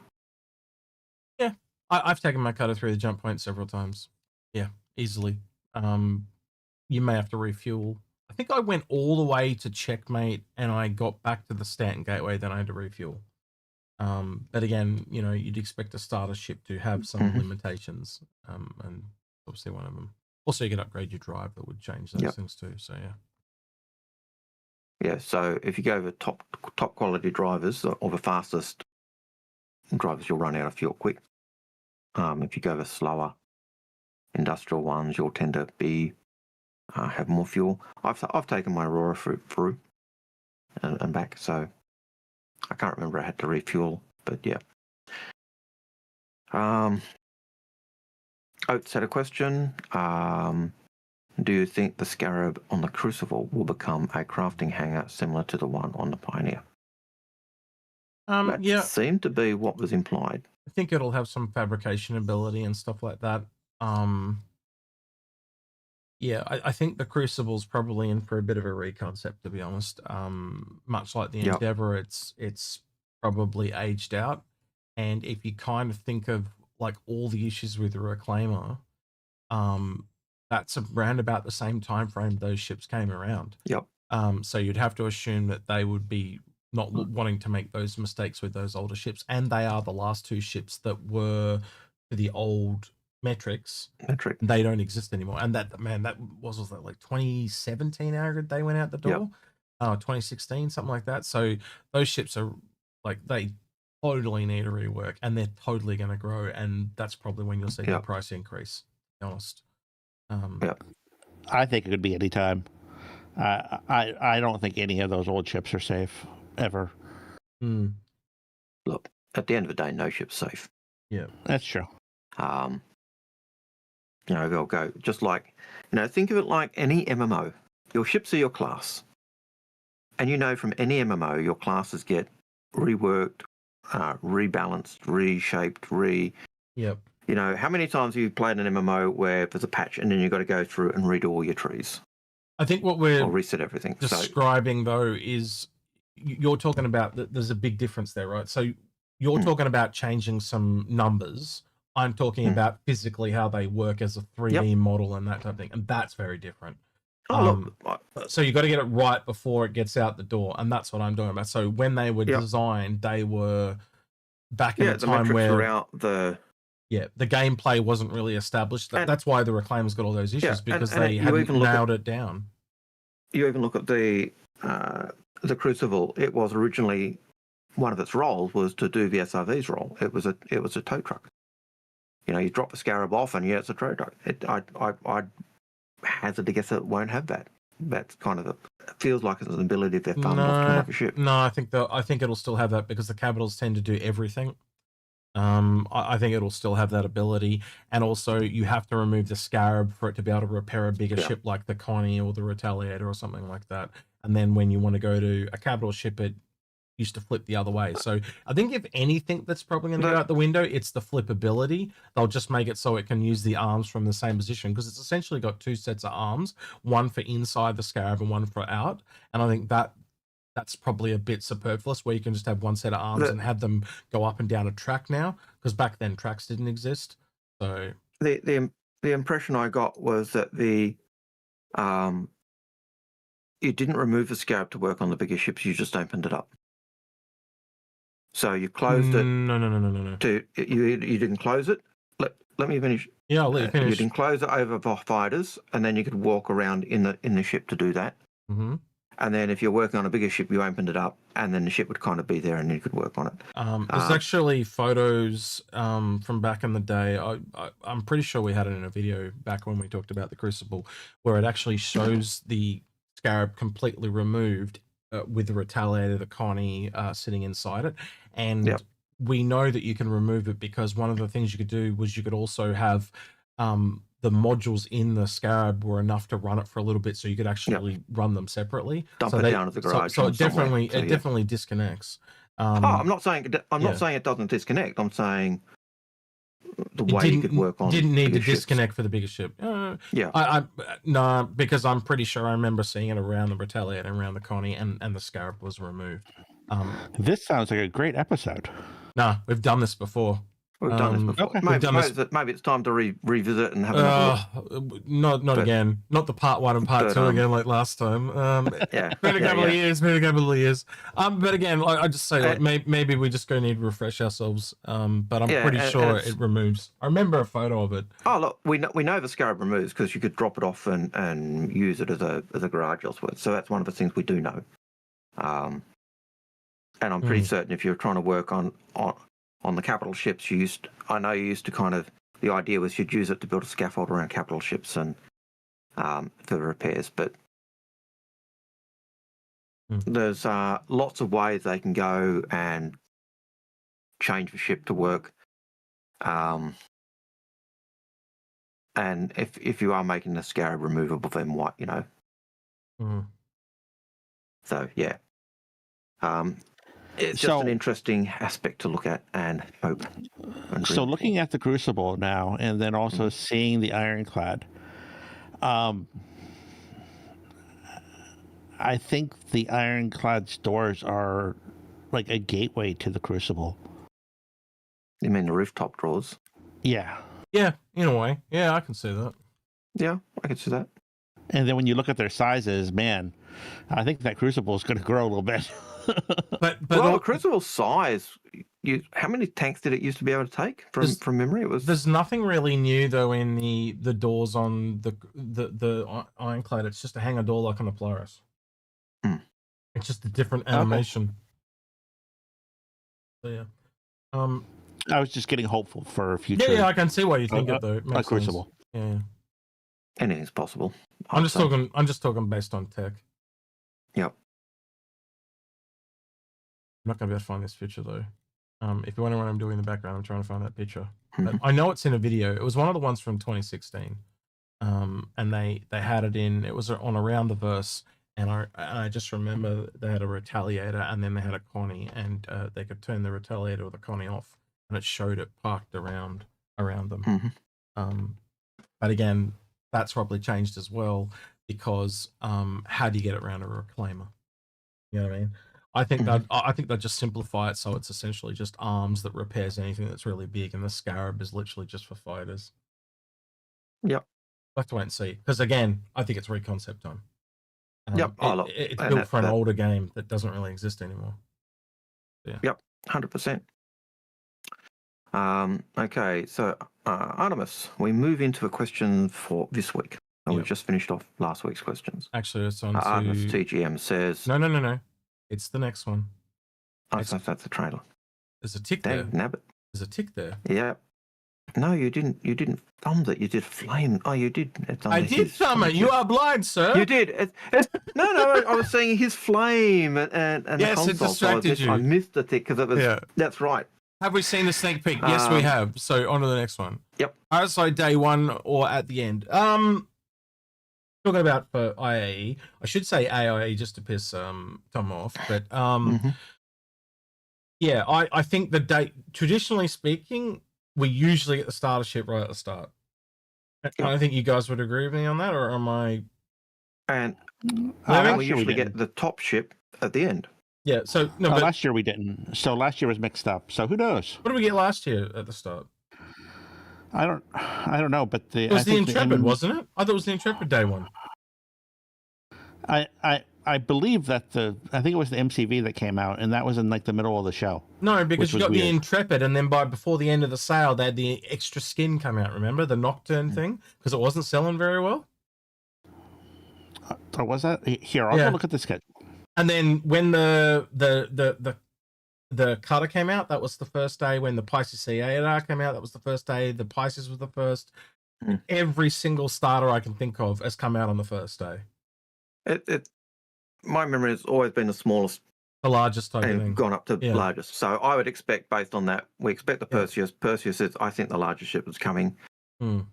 I'd say last day. Because again, if you the way me and Algared always look at things is, if I wanted to make the most amount of money, how would I sell them? And it's always worst to best, right? So if you're going to tell 2 salvage ships this year, you would sell the smaller one first, because then you'd get people to upgrade to the bigger one afterwards. But if you sell the bigger one, why would they go buy the smaller one when they've already got the bigger one? They wouldn't. And if you make the price so so disparate, so you can't really upgrade, then exactly. They might buy both. Yeah. So day one was Crusader Tumbrel. So it was the Intrepid. Yep. I accept your apologies, sir. It's fine. No, it's fine. Just how I remembered it. I have no problem admitting when I'm wrong. I'm the same. It's about getting to the true information. I don't give a shit if I'm wrong as long as we get it right. That's where I'm at. Yep. The easy way to look at it is generally smallest to largest. Yep. Because the larger ships are where you're going to make the most money, so you kind of get people to do those little purchases, and then. So by that factor, would assume Argo or Xenu are going to be on the last day. If it's a bigger ship. If it is in fact the Orange Salvager, as they've claimed, that would be our speculation, wouldn't it? So when that schedule drops, if we can sit there and see RSIs on the first day and Xenu or Argo on the last day, they would have to start a ship. Then we could basically essentially go, okay, chances are very high now that Salvager is coming. And if I was a smartass, I would put Argo and Xenu deliberately on the same day, just to make it even harder. Because if they put them separate, we're going to know it's an Argo or a Xenu. You know what I mean? Like, if you put them on the same day, you go, is it? So I think they've got to put them together just to troll a bit longer. And then, what's the other one? I had it written down here. So,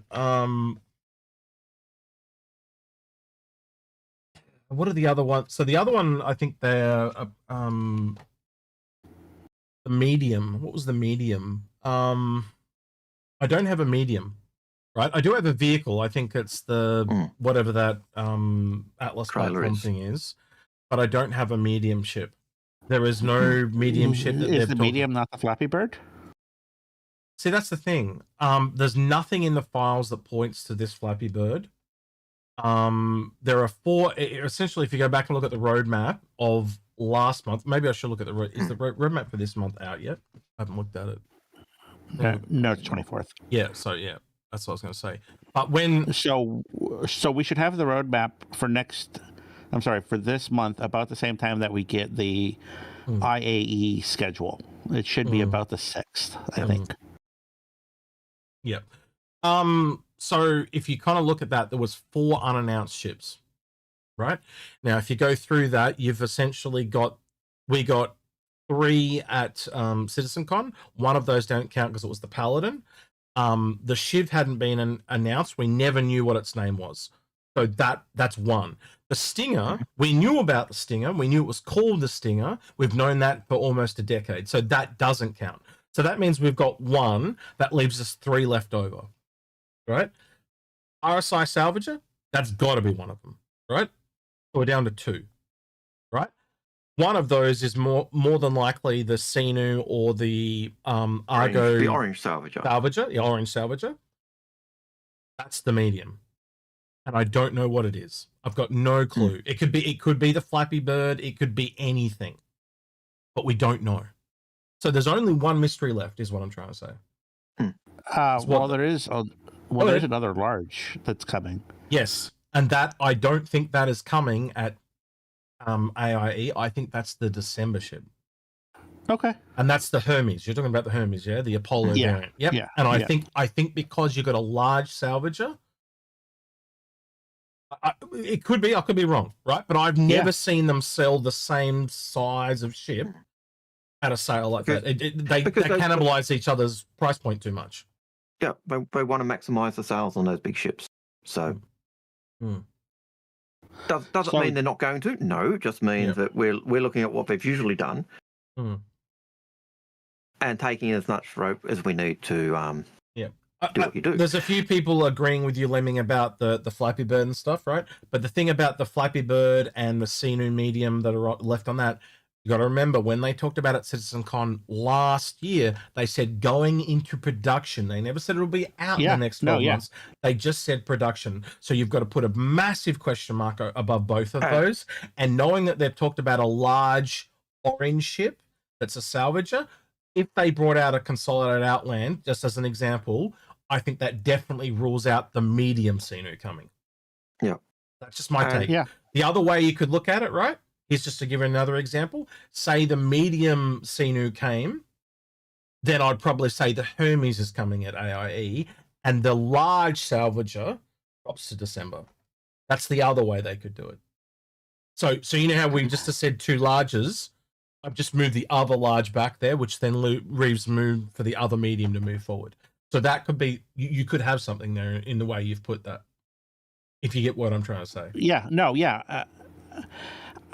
I think you're probably right that the salvager are coming out, because right now there's a huge gap in salvaging that they're not talking about. There is a double up there also, though, in selling 2 salvages in one sale. But they did just sell 3 gunships in one sale that we'd never seen before. That's true. And that hopefully means if they do sell multiple salvages, hopefully that means they're doing salvagey type missions and building on that. You said it yourself, Algared. They've just been doing shit on their reclaimer. They have. And that was in one of the patch notes. They'd actually done some work on the reclaimer. Didn't say what work they did, but yes, Wolf Blitzer, the reclaimer is capital. That's correct. Yes. I think the Totally reclaimer capital complainers all over the place. They upgraded. Sorry. They upgraded a lot of the components in the reclaimer, and I think it was a couple of months ago to capital. It had a bespoke Aegis power plant, which made it capital, but then they gave it some other capital components as well. Yep. So it's pretty much got capital components everywhere. Where it used to only have some of them are still size 3 or large. Like the Polaris, right? The Polaris has like a large jump drive. It doesn't have a capital one, but yes, point still stands. Yes. But the coolers, the power plant, the shields. That is the signature of a capital ship, is a bespoke capital power plant, right? Every single one of them has it. So to give an example, the Polaris, it's the engine.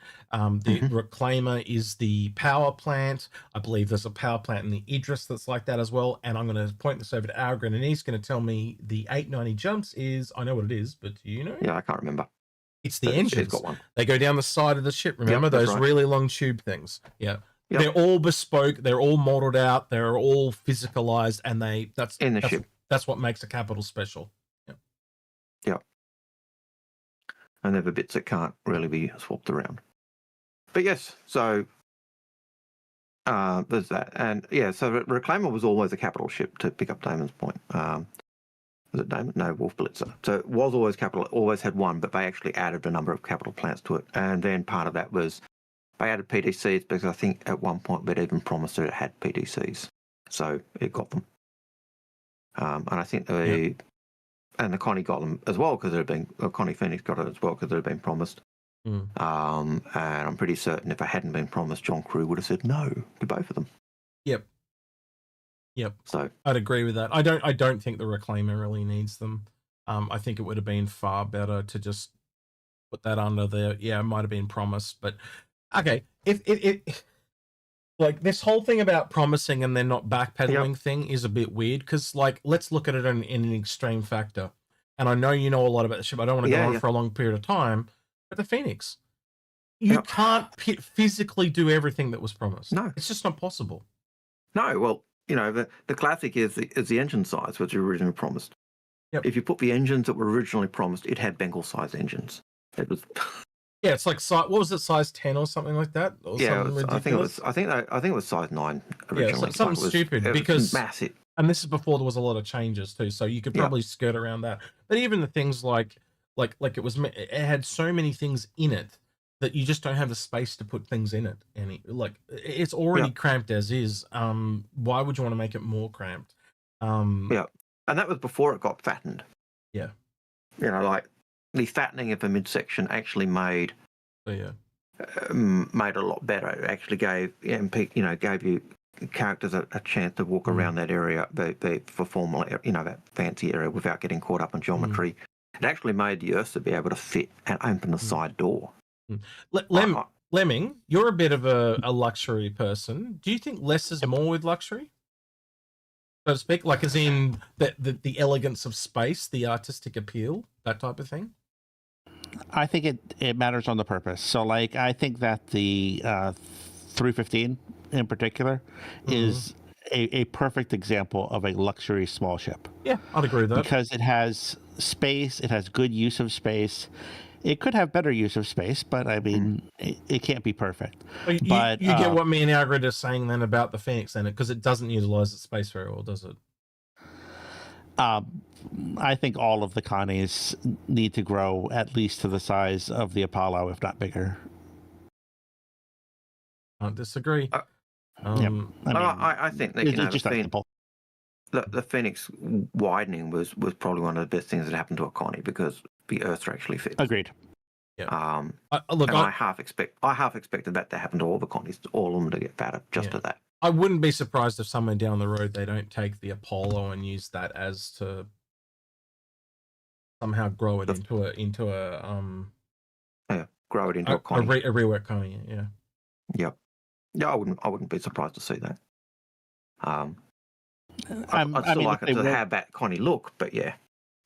If they were to just, and I know Grib did this, if you just slap the Connie engines on an Apollo, man, the amount of space that it allows for them to have is incredible. Like, he did an entire episode on it. Yeah. Or 2 episodes on it, I think. This I kind of agree with Pissball Pete saying here. He says luxury seems to be about digging up 30 tons of marble and shipping it into space because you can. I think they've struggled with luxury for a very long time at CIG, and it wasn't until something like the 400i came along where, most people, when they buy a Ferrari or a Lamborghini or something like that, you'll see them do something really outlandish, like they'll buy like a bright yellow Lamborghini. It can't just be a black or a red. It's got to stand out and just be balls to the wall. It's about making a statement. And it wasn't until they made a ship that actually made a statement did it actually start to feel luxury. Because let's be honest, all those ships that you see or cars, they are outlandish and crazy, like leopard print cars and all this weird shit. They don't buy it to seem normal. They buy it because they want to be seen. Yeah. If I'm looking at the luxury ships in Origin, the 100 series was nice and compact. It was a compact luxury. The 300 series kind of had that sense as well, but you didn't really go, as you're saying, into that luxury feel until you got into the 400, where you got that stood out. The Phoenix's expansion and the space in that I can see that the way everything was spread out was purely just to make sure that pathing wasn't an issue. Because if the areas where the tables and chairs were, if they were any closer, you'd be getting caught up on the geometry, and they wanted to avoid that. With what was promised and the way they promised it, I think that ship just needs to be modular. So do you have the rooms in it, or do you have like a party boat that's like a bar and the jacuzzi and the piano type of thing? That's how I would have done it. I would have made it so, oh yeah, you can have it, but you've got to choose again, that player choice. You know, and it would have made the ship more valuable, not less, because you would have to set it up, and the gameplay was about choosing what you wanted. Well, you know, that was one of the things with the Connie originally, wasn't it? You know, you had your cargo bay, which was also your garage, which was also your hangar, and so you had to choose: am I taking cargo? Am I taking the fighter? Am I taking the Ursa? I think that's what I'm trying to get at. Like, that's another way they could fix it, is in they make it modular, and you pick what you want. You don't get everything you want. Like, nobody should have a ship that does everything. And I think that's the problem, is they've just promised too much shit in that ship over the years, and it's just, for lack of a better word, it's a clusterfuck. It's just got too much going on at the same time, and none of it works. And that's why I said to asking Lemming, do simple, less is more. And how do you make it do less is more? Well, it can still do it. You just make it modular. That's how I would go about fixing it. But you know, how I've thought about fixing over the years has kind of changed, and I think I've got to take a step back from that a little bit, because it's not a ship that I'm really interested in. But I really want it to work for people that do own it. I guess time will tell. Yeah. So George Smith, 2434, has a question. Almost sounds Borkish, that. George Smith, 2434. George Smith the Third. Yes. Yes. No, George Smith, the 2434th. Lots of George Smiths. So anyway, they have a question. Do you think base building will only be available on planets that have the new Genesis tech? Man, I hope not. Not initially. That'll be difficult. No. So we know that base building was developed for the previous generation of Planet Tech, because we saw it working on it. Like, we saw them using dev resources to build a base. So I don't think so, but that's just my opinion. I think a lot of the buildings too tend to sit on stilts. Yes. So I don't think it will be a bigger issue as we kind of think it will be. I think that's their kind of fix for everything, is just put everything on stilts, so there's no terrain problems. Yep. They didn't have to worry about essentially terraforming and flattening things out. But that's a gameplay I would like to see in the future, like landscaping. I think it actually could be you know, you'd get people that would come around that would actually want to do gardening and stuff like that, and moving the terrain. And obviously that's going to create take resources as well. You just don't get it for free, like clicking. You actually have to, you know, like a little bulldozer or whatever to move stuff around. Yep. And I hope it's not like some games where I destroy the block of land or the rock and it totally disappears. If I remove a rock, I've got the unit material that I've got to place somewhere else. So I've got to be that give and take. So yeah. So I was just laughing when you were talking about landscaping. I was like, so what, are they going to make like a mowing attachment for the Raptor when that comes out? Why not? Why not? You know, and Execute's just going to be like the old man riding around on his mower all the time mowing. Yep. Oh, I thought you were going to imply I'm like Hannibal Lecter and I just run people over like the steamroller. What's that in Austin Powers, of the steamroller? Yeah. No. But it's a lawnmower. No. Driving around on a mule or a Raptor. Yeah. The Raptor street train cleaning becomes a Raptor. Raptor sawmower or something. Yeah. Yeah. The buzz cut. Oh, if you had a lawnmower, you could probably roll over the copians and turn them into fertilizer. So, Citizen Ninja. Roll up. Right, you go ahead. Aside from the Perseus, which of the remaining 2,000 of the previous ships from the Silhouette do you think might become flyable at IAE? or even Lunimal. Yeah, I think Christmas. the Flappy Bird for me drops into next year because of the Pioneer more than likely being, like, it's not guaranteed, but I think that's more likely aiming at AIE next year. Mm-hmm. And for me, if that is the underground miner thing, then I would have to assume that gets dropped back to be maybe 6 months before that, so somewhere in mid next year. The only one I think that would really, there's only two on there, would be the ground vehicle, the Anvil Atlas platform Spartan Centurion looking thing, and the Sinu Medium. They're the only two I think that would be in contention off that. I think you guys would agree. I don't know. Yep. There's nothing else on there really. I'm really bummed. I want to, if anyone at CIG is watching, I want to ship Silhouette video. You need to put it on. Yes, please. Inside please, Star Citizen, yes, or please. whatever. Just make one. Yeah, it was biggest thing you missed at CitizenCon by a country mile. Yeah.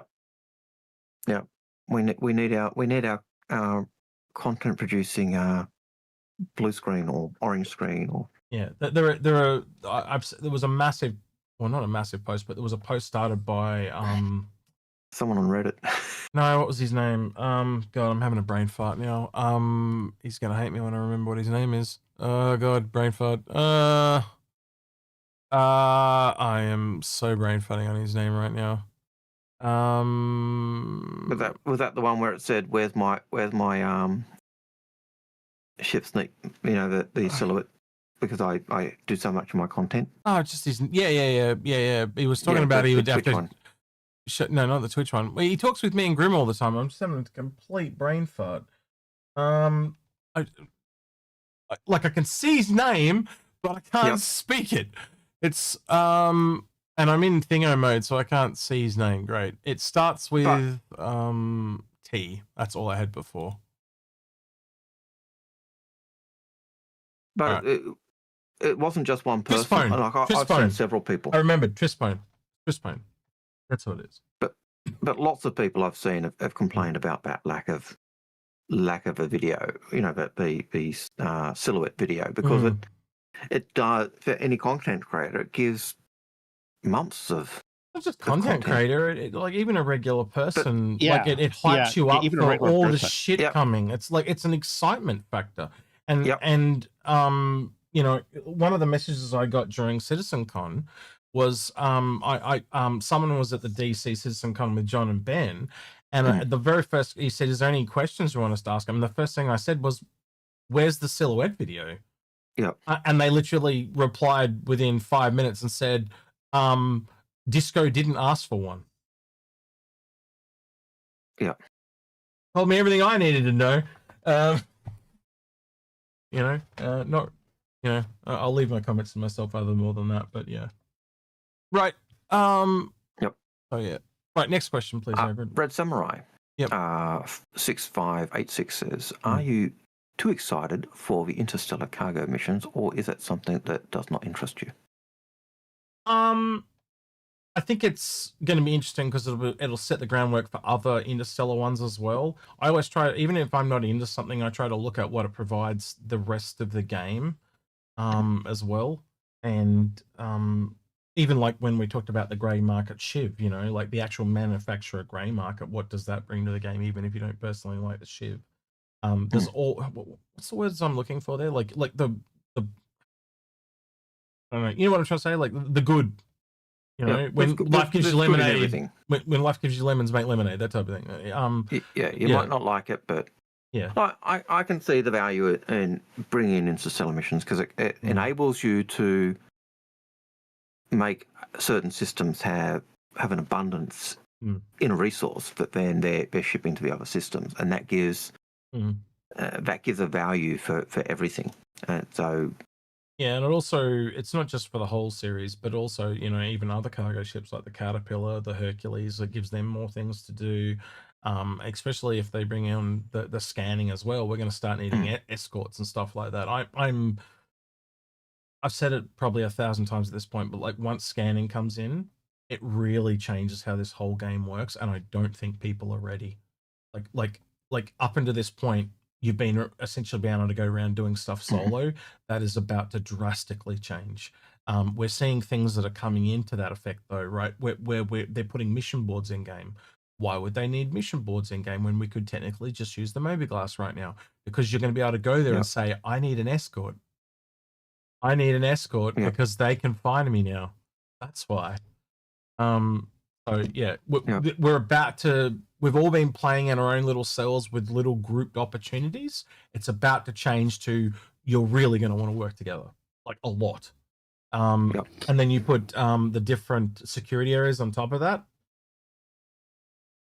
Going to go to a different level. Yeah, so I've been saying this a lot in Discord. It's like CIG has not talked about a solo activity that somebody can go do forever. Like, I don't know how many years it's going to take for some of these solo players to think that, man, this solo life, while it is for right now, it's not the long-term intention of CIG to make a lot of content for solo people. And man, they're in for a shock. I think a lot of solo content is going to be in the safer systems, but again, you want to go bigger and better. It's risk versus reward, and the only way to do that is essentially, if you look at any MMO, they usually have the single player experience is the leveling, and then when you get to the end, it's you go into groups and you do the heroics in WoW, and then which is the dungeons, and then you go from the dungeons to 10-mans and 25-man raids. Well, if you're removing the entire level experience, what do you have? Well, it's just all end game. Go on, Lemmy. Well, if we want to talk about WoW, like people that played WoW at the very beginning, like finding a group in WoW was awful. So everybody pretty much did everything solo. But like now with like some of the functions that they're going to be putting into Star Citizen, it will make it easier for you to find people. Like so the raid finder and stuff like that they put in WoW. Right. Right, exactly.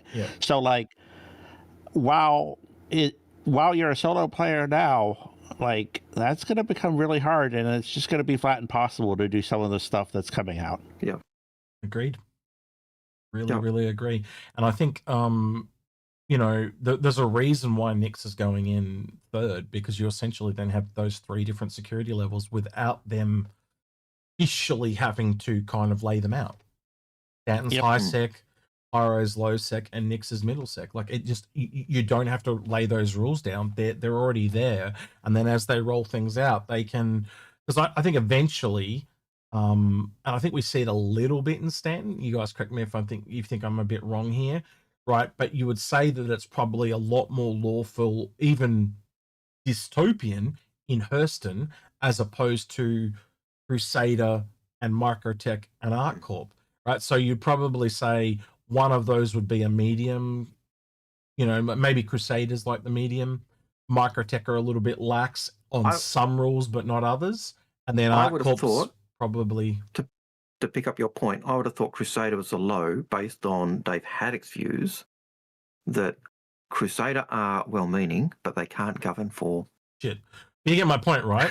You get my point, right? So right now, right now we're just going to get high, medium, and low. But I think eventually within system you'll even get different security areas.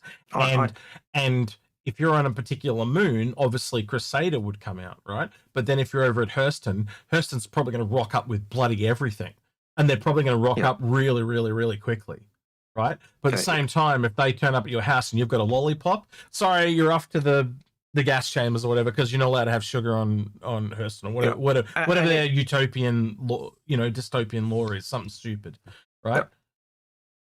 And you can see that fits in, wherever correction centres in Stanton in Hurston's controlled territory. So I think you're right. Hurston is the high security section. I think Microtech and ArcCorp are probably your mid-level areas, and Crusader your low level, because they can't govern for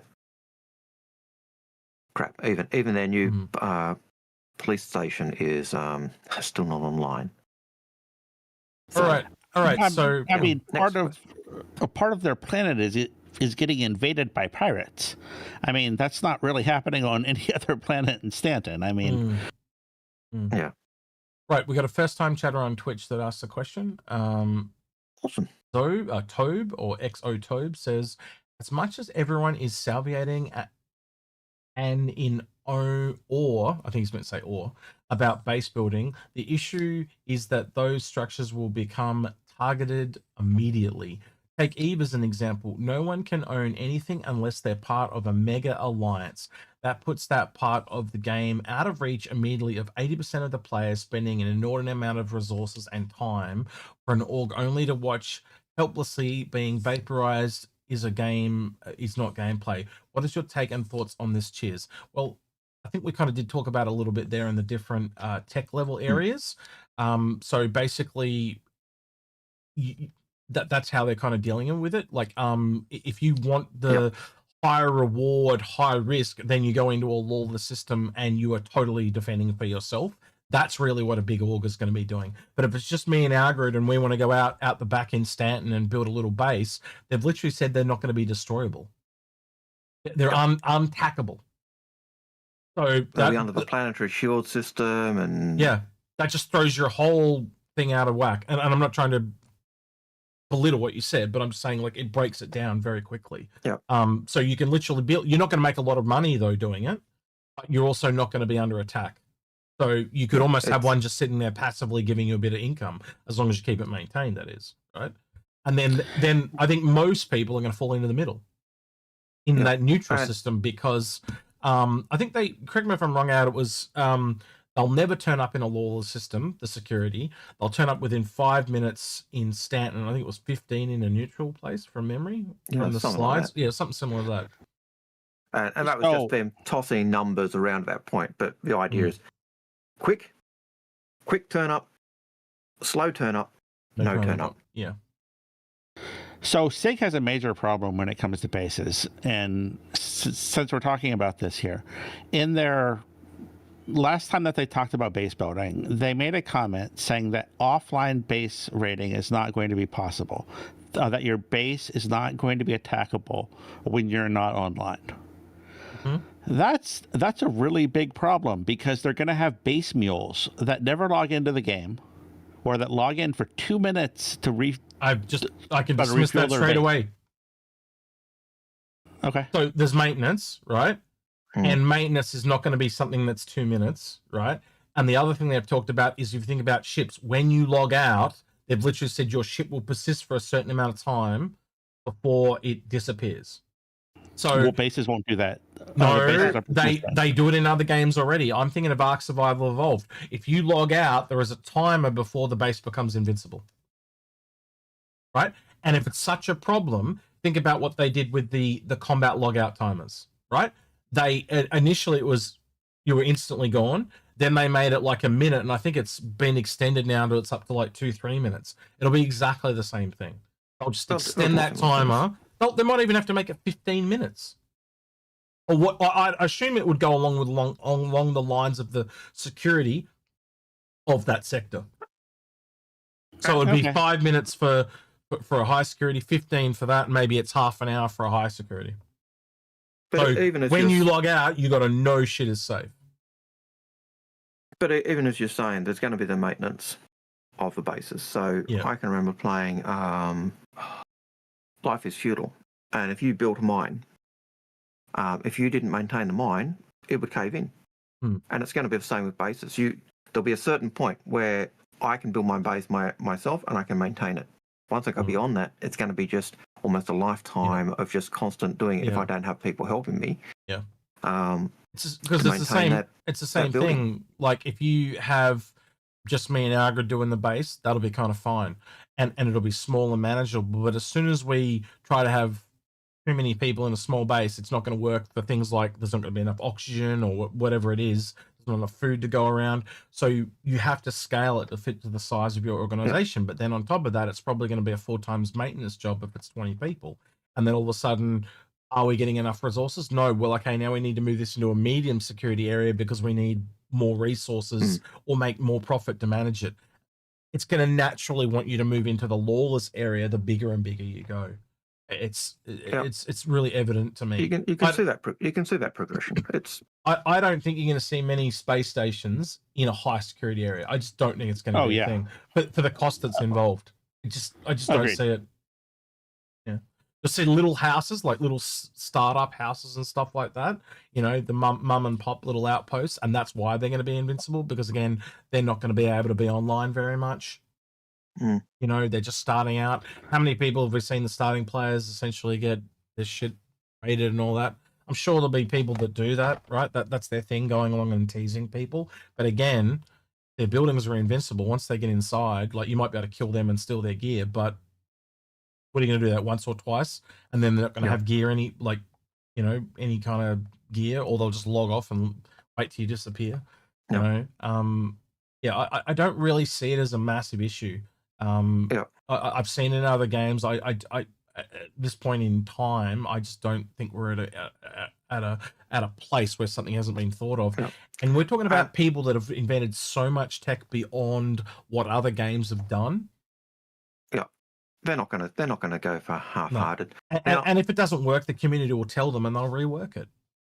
Now, Donnie's picked up a couple of points that I want to talk about. So one of the points he talked about was base building, and he was talking about how when they were doing the base building on stream, basically they put the building down and everything got leveled. When they were doing that in the live playthrough and the devs were showing the tools, they said, we're placing it down now very quickly, but when it comes out, it's actually going to take time to build that. The second thing he's raised is, he says, in Elite Dangerous, you can be interdicted, attacked, and have security patrol drop in and attack the pirate, often saving you. And he says, where is that in Star Citizen? Yeah, I haven't seen it in Star Citizen, but it is one of the things that CIG have always talked about.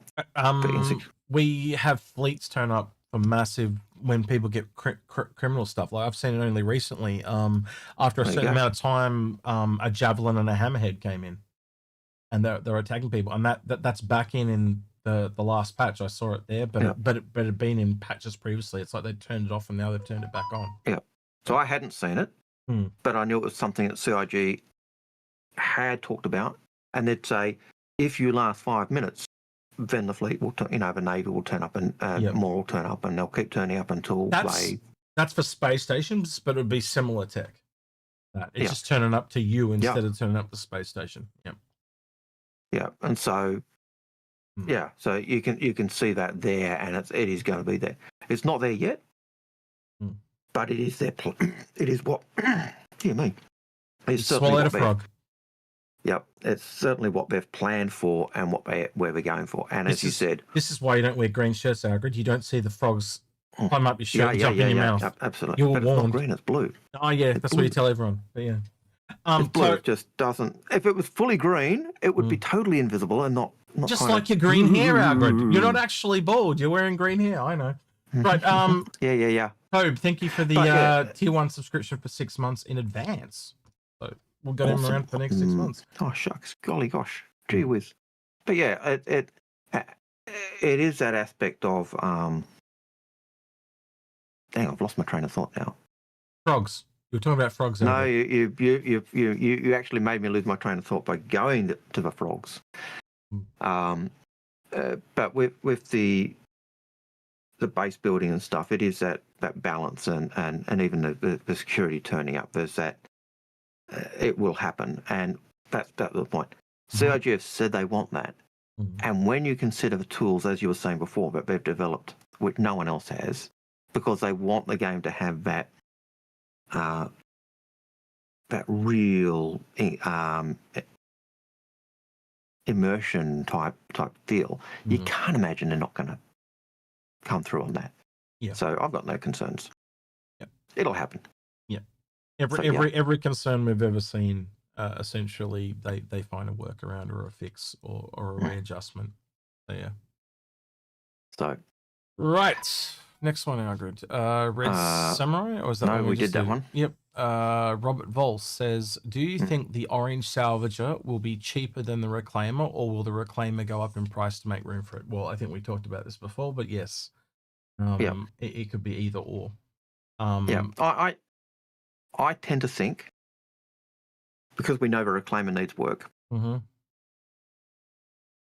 The orange salvager I could see going at the reclaimer price or just a little bit cheaper. Mm-hmm. Reclaimer then getting worked on and then jumping in price. So I'm just Or going to do jumping in price in expectation of the work that it'll get. Yeah. The 225 divided by, I'm just doing some quick math here to say what would be the middle ground. No, that's not what I was. 225 divided by 2 is 112. So if I take 175 plus 112 equals 287, would be roughly around that price point. So you want something around about $290, which is ironically very similar to the Stinger War Bond and the Guardian MX. The Apollo in that ballpark. So yeah, I could see it being around $300 for a large salvager. I think that kind of works. They are really liking that 350 price point this year. So I think and that the other ships. I think I'm going to be honest though, Lemming. I think 325 would be the absolute max at the moment without increasing the price of the reclaimer. Is what I'm trying to get at. So I'm trying to saying like. I think what's our best hope type of thing, but I think realistically the reclaimer goes up to make room.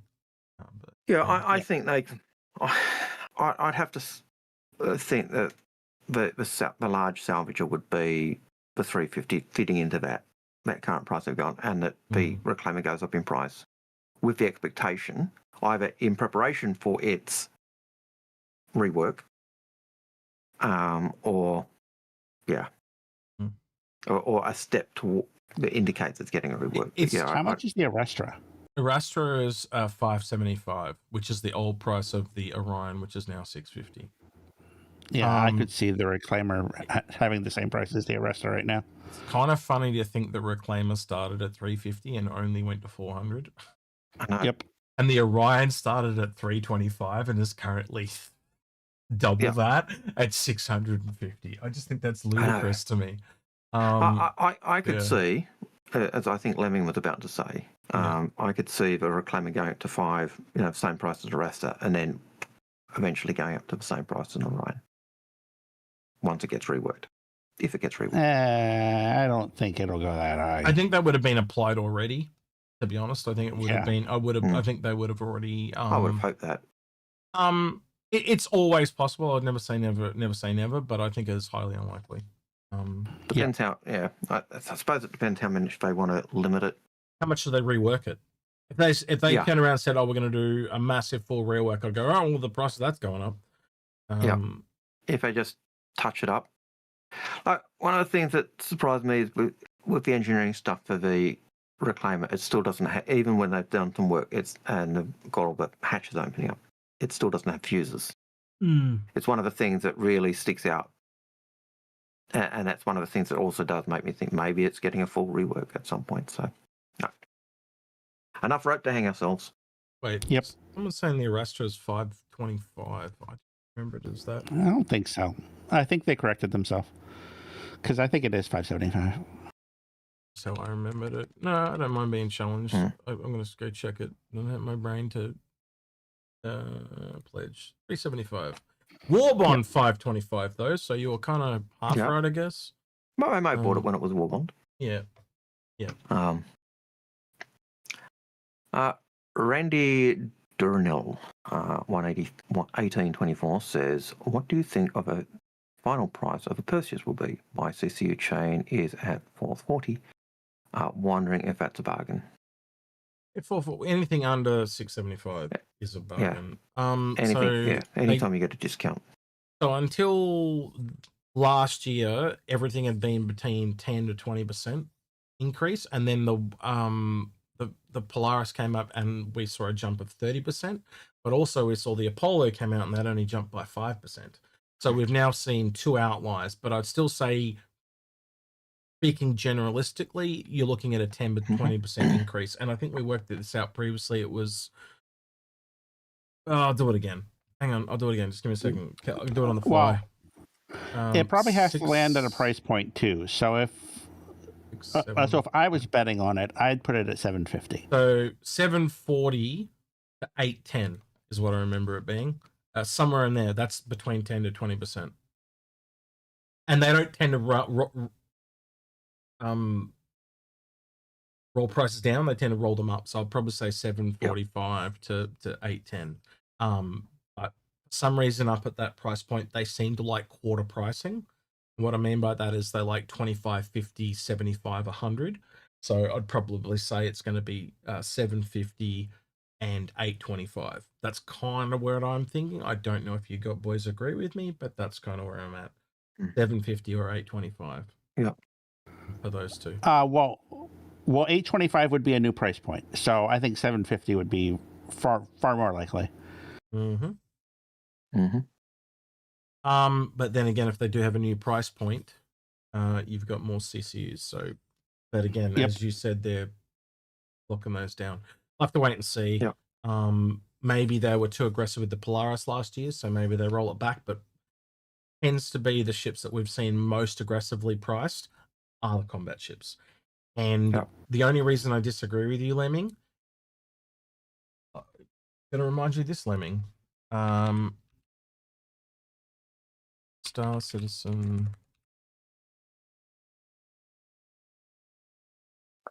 And I'll bring you guys over. Let's have a look at this. Yes, you did come over. Yes. You got to remember this, Lemming. The single highest peak ever. RSI Perseus concept sale. Everything else is on a bell curve. Look, you can see the bell curve. It's literally here in the background. That line in the background is the bell curve. And this thing is massively over the top. They know how popular that ship is. They are, and we know that they're after money to market at Squadron 42. They are going to be aggressively trying to monetize the shit out of that thing. Look at where we are at the moment. Yeah. 106 mil. Yeah, and we've still got 2 months to go, and we're well into December's. It's not going to be the biggest October ever, because that was back here at 15 mil. Yeah, but we're at 10. And we've still got 5 days to go. But based on what I saw last month, that's probably going to work out to 2 to 3 mil at most. Yep, but I think we're well and truly eclipsing last year. Just on that. My hope was 150 mil. I think we can definitely get there. And again, if I go back to the smallest of the 3 years, so that would be if I take this one here and this one here. So this is 20 mil and this is 8 mil. That's 28 mil. Chuck it on the end there. You know, it's not gonna. Well, look, I'll just do the calculator so I'm not over mathing things. 106 plus 20 plus 8 equals 134. I think that's pretty small. I think we're going to get way bigger than that. You know, the Perseus, the year we've had, every month that we've had, I think, been bigger except for this one, that was smaller by a couple of 100,000, and that October. 2 months out of 10 are the biggest we've ever had, and we're about to get nicks. And those two that aren't the biggest are like second by a couple of 100,000 or something like that. Yeah. So. And again, remember, the month is not over. It is 5 days, and yes, there's nothing really hot there right now. I'll freely give you that. But I still think that'll go up by 1 million or 2. But you got to remember that CitizenCon was a big CitizenCon. That was the Spirit, I believe, and the that was the first CitizenCon back from not having CitizenCon. Yeah. It was the first physical one, but it had the Spirit and it had something else there as well. I think it was they announced the Zeus, and there was something else there as well. And I just can't remember what it was off the top of my head. But there was some pretty big things in there in that time frame. The Spirit is one of the most popular ships they have in the mid range, as is the Zeus. You'll notice that when they do the skins and stuff, they have a lot of Zeuses and a lot of Spirits when they do events, and that's why, because they know a lot of people own them. So to go back to salvage for a little bit, the real drama 24 in chat on YouTube was saying, does the Reclaimer come with drones? And the answer is yes. It does have a drone room. Yes, Star. Yes. And it has a drone room, and in a recent patch, the drone bay actually opens up. So that's pretty cool there. And then Keeper of the Dedro Grove says, as long as they keep a Reclaimer classified as a large heavy industrial ship, makes me ponder if there is an Orion in the works for the salvage too. When they first created the Orion, it was the Reclaimer the Reclaimer and the Orion were the top of their tier. And they doubled the size of the Orion because it didn't, at one point, because it didn't feel like it was big enough. And that was after they'd already put the Reclaimer in game. I think if a Reclaimer had been in the same position as the Orion, it would have grown to that same point as well. But they'd already put it in the game at that point, so it just stayed as it was. But it is a capital ship. It always has been. And I can't see us having a bigger capital ship than I think this sells what you're trying to say, Algared, without having to put any words to it. There you go. But they doubled the size of the Orion to that size, and I think the Reclaimer really needs to get the same treatment to solve all its issues. No, it doesn't need to be that big. I don't think it needs to be that big, and I don't think you even really need to rework the whole thing, because let's be honest, most of the problems that happen, or the functionality of this ship, most of the problems are in the back end and the cargo area. So if anything, it would be just making it longer. And so it's not a full exterior rework, but it would be grow the abdomen, so to speak, the back part of the insect, right? But you'd also need at that point to do the engines, the size. That's just changing. That's just changing numbers.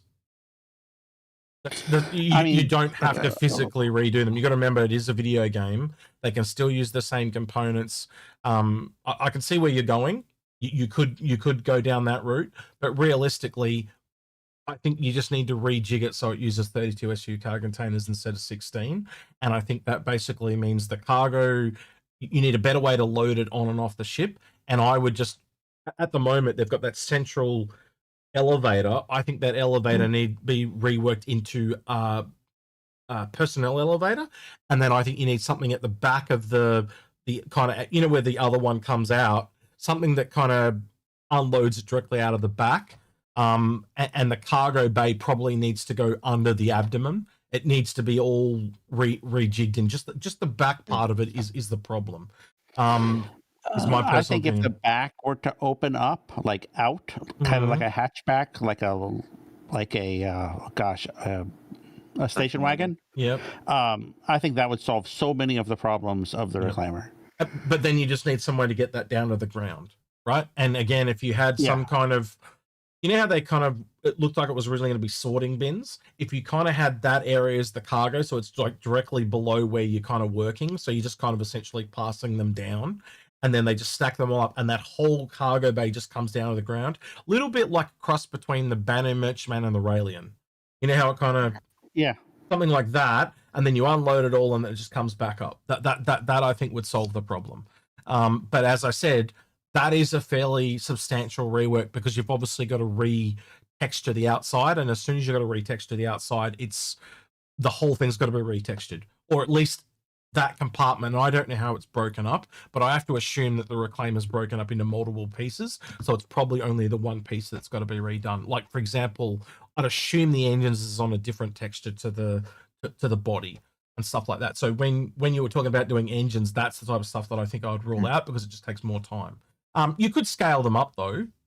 Are you talking physically in size, or are you talking like components? I was talking physically in size. Then just scale them up. Then just scale them up. Yeah, that's not a problem. Not a problem. Yeah. The second you make the back longer, you wrecking the visuals of a ship. And I can remember when they were looking at the Idris, and they grew the Idris, and they said, well, we couldn't just grow it, we couldn't just make it bigger. We had to kind of rescale everything just because it mucked up the visuals of the ship. And the second, if you make that back longer or bigger, you muck up the visuals. So you've got to, if you want that same kind of look, you've got to kind of rescale it to. I think a better one to visualize what you're talking about is what they did with the Carrack. You know, she got fatter. It'd be like that. Because it's similar, but kind of essentially getting her fatter, right? Because you'd have to. There's only two ways you can do it. You can either make the whole abdomen wider and taller and longer, right? But that obviously changes the entire look, as you said, or you just make it longer so it's only on one length of the silhouette that it changes. Yeah, which is the length. So there's several ways they can do it, but yeah, I think we're in agreement. It needs it. It needs something. Yeah, it just hasn't aged with the game as well as other things have. But you know, I tend to think if it hadn't been built, if they hadn't built it already at the same time as they did the, redid the Orion because it didn't fit the role of this capital this massive platform. I think the Reclaimer would have had a similar treatment, whether it was as big, but I think it would have had a similar treatment, a similar rework. I don't think the Orion's in a re-concept phase, but I do think it's in a restyling phase because I look at that ship now and it just does not line up. The only ship that I would see that would be in that RSI lineup that would be similar to this is the Arastra, and it's completely different styling. Yeah. So I don't know. It's up to them, but to me, that almost looks more Drake crossed with Misk or something. I was thinking it looks whole sea-ish. It's Misk. The way but it's too. Look at all the greebling on it and all the different colors of the greebling and stuff. Like that almost looks grey market in a weird way. It's just a bit different to everything else in the game now. So again, if you wanted to bring it up to an Arastra standard, you could still keep all the internals because we know that they did lay out the internals years ago. There was all these grey boxes they showed off. So to not have to redo all that work, keep the exterior the same, just restylize it so it fits. But even the way those bins sit on it, it always reminded me of a hull C, and the only thing that really differentiated it from that was the fact that they rotated, they span. Got Bengal engines on it though, but in a Connie configuration, yeah. But yeah, it's maybe it's just that front bit that needs to change then, because like again, if you took an Arastra, see if I can do this. Like this is just my thought process, and maybe I'm wrong here, but like RSA ships aren't tall; they're wide. And that's why the entire ship is so weird to me. Like it looks like it needs to be turned on its side. Yeah, that's what I was going to say. So see how you got the Arastra here. You can almost see if you turn that on its side, it is this. See what I mean? Can you see that? I hope you can see what I'm trying to say. Yeah. Actually, I've just realized I got it down in the bottom left, so maybe everyone else can't see. But yeah, I'll put it up here. You instantly turn the Arastra side on, and you've got the same thing. And the nose cone looks like the. Yeah, so take the style. Yeah, so take the styling of the Arastra and just put that on to the nose part of the Orion, and I think you're kind of done. So yeah, I don't know. That's where I think it's going to go. Anyway, all right. Next question, Andrew. All right. So this is Sly 567 says, if CCUs are coming to an end, will buybacks come to an end as well? Yeah. Say again. Sorry. Well, if CCUs are going to come to an end, will buybacks come to an end? Yeah, I think they mentioned buybacks coming to an end. I think that was part of that whole finalize your fleet type stuff. Well, in a weird way, buybacks have kind of started to end because you can't buy them back at the original price anymore. You've got they now increase in price and stuff. Yep. So that's changed. But yeah, that'll definitely end as well. It'll all end roughly about the same time. I actually think the buybacks will go away before CCUs do. Yeah, I'd agree. I could see them staying as long, but nothing keeps the old price. It just everything gets jacked up in price. But that in that sense, it's just you're not really why do people do buybacks at the moment? It's really just to guarantee I can get the ship. So to stop the mob before it becomes unruly. No, that has not been called yet. Somebody in YouTube. It has not been called yet. No, that's right. It hasn't been. They haven't said they're doing it. We're just saying based on But he always did always used to say that we'd have to finalise our fleets before 1.0, before the game went live. I'm just going to skip this one to the front because someone's just asking it right now. They said Hook 2005 says, does buybacks come with LTI? They come with whatever they came with at the time when you purchased them. It's just you're buying them back at from the previous time. Yeah. And again, if you bought it at $10 and it's now gone up to $20, when you go back to the buyback, it'll be $20, whatever the current price is now. Yeah. Yep. All right. Next one. Next question. Donnie says, is the CCU mini game coming to an end? Well, I think we've indicated that we've answered that. We've kind of talked about that earlier in the show, but it seems to be going that way. Artemis 2GM. It's changing at best, if not ending. Yeah. Yeah. Artemis 2GM says, those panels pods under the Paladin, do they have any gameplay purpose or really cool. A potential variant? Really cool. They're meant to look like armor, is basically what they're meant to be. Yeah. Hook, do you think upgrades will be gone? Yeah, we think that is the case. Yep. Michael Dyson, Michael Dysenel 119 says, when will some of us original backers get some items from the milestones, and when will players have pets? When you deserve them and you're good and ready. No, I don't know, whenever they feel like it. Pets I think are tied to AI. I think you would agree with that, you guys. AI and a more complete nav mesh, because if you have a pet, your pet needs to be able to navigate, and that's a problem with the SC system as it is now. I could see pets in social zones, so like in bases and stuff like that, but I don't see you taking your dog with you on your prospector and your dog going out on a spacewalk with you. So long story short, after the E1 and the VIP ships like the Genesis and Genesis, not a VIP ship, you know what I mean, but the ones that require AI, I think you'd see human AI first before you saw more creature AI. Yep. But again, if it just is one that strictly follows you, that's actually dumber. So they could actually do that sooner. It depends how they want it to be. Do you want a dog that will actively go out with you and hunt? Or do you just want like a little pet that will literally just follow you everywhere you go, like in WoW? It really depends what level of pet they do. And I have to assume, you guys correct me if you think I'm wrong here, they're probably going for more cleverer than dumber. You know what I mean? Yeah. They're not going for the vanity pet. No. They're going for the... Yeah. So can I have a bird that actually flies out and scouts for me? Can I have a dog that I can say, hey, sniff this, go find me it? Yeah. You know, they're adding gameplay to those pets. And I could totally see being that a thing. Now, tier 0 might be the, what did you call it, Algared? Vanity pet? Vanity pet? Is it what you call it? Vanity pets. Yeah, so I can probably see them as vanity pets for tier 0, but I can quickly then see them all getting individual gameplay, which just, you know, it almost makes it almost like you can see pets leading into like big game hunting gameplay and stuff like that. It makes a lot of sense to me.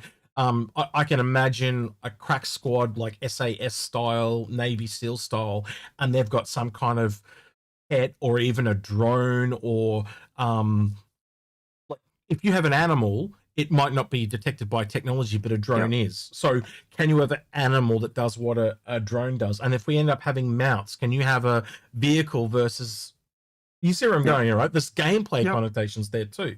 So having both is really beneficial. It's just how they build it out over time.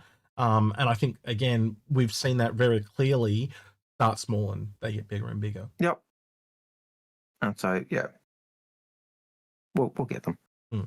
WolfSense03 says, will we be able to loot Vandal NPC bodies in Next and use their armor? Similarly, can we salvage parts from the Vandal ships in 4.4? I got distracted reading the question. You answer and I'll read it again. I would love to think we could loot Vandal NPCs. Salvaging from Vandal ships might be hard because Vandal are known to self-destruct if they're in a case of losing. Vandal bodies are not confirmed at this time, just their ships. So I don't know how to really answer that. I would hope that there are bodies.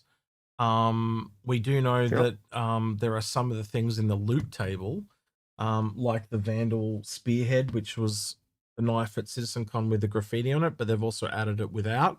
So could that be one of the ways you get it? You kill a Vandal and take his spearhead.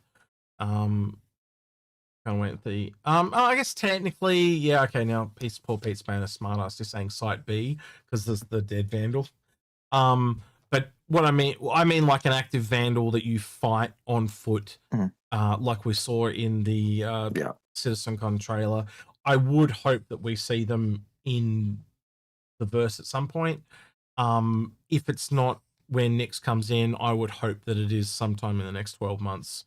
I would expect to see Vandal we fight, like hand-to-hand type, and shoot. Yeah. But to come in after Squadron. Yeah, around that time is what I'm saying. But also, Algared, there's the benefit of putting in beforehand to test the AI before you launch it in a full price game. You see where I'm going? If you can't test, because I had this discussion with Grim, right? I said, like, if you can't test the levels of Squadron due to leaks, how do you test it? You pull the components out of it and you test the components. So you test the AI. You test the flight mechanics. You can strip it down to its bare bone parts, apart from putting shove it into the PU, put it into another level essentially. But couldn't you put the Vandal AI to control the Vandal into say Headhunter NPC and get it to do the same type of thing? Yes, but then you can't test other things like animations and stuff like that. Yeah, okay. How do you have the weapon tech as well? I was thinking, how do I get them to test their weapons? Because I guess you could have a human that uses a weapon that's similar. There's ways you could get around it, yes. But it would be quicker and easier not to have to double dip. And then the question is, what do I get out of it? Yeah. By doing the extra work to get it in. Exactly. If you're just going to lose it or only ever use it once. Where if you can just essentially copy paste because they're the same engine, thing, then you do that. But yeah, I could see them doing that, and I can certainly see the value of the ships. And the tech to making it multiplayer means that you're going to be able to use it later anyway. So you're not double dipping; you're just expanding what you got in the multiplayer component. And giving you something to use later on. So, and they obviously want Vandal there later. So yeah. With the ships. The problem with the ships is the fact that Vandals self-destruct.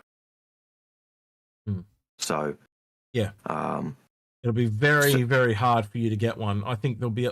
That said, though, I think there'll be a lot of people trying to go in there and distortion damage them and steal one.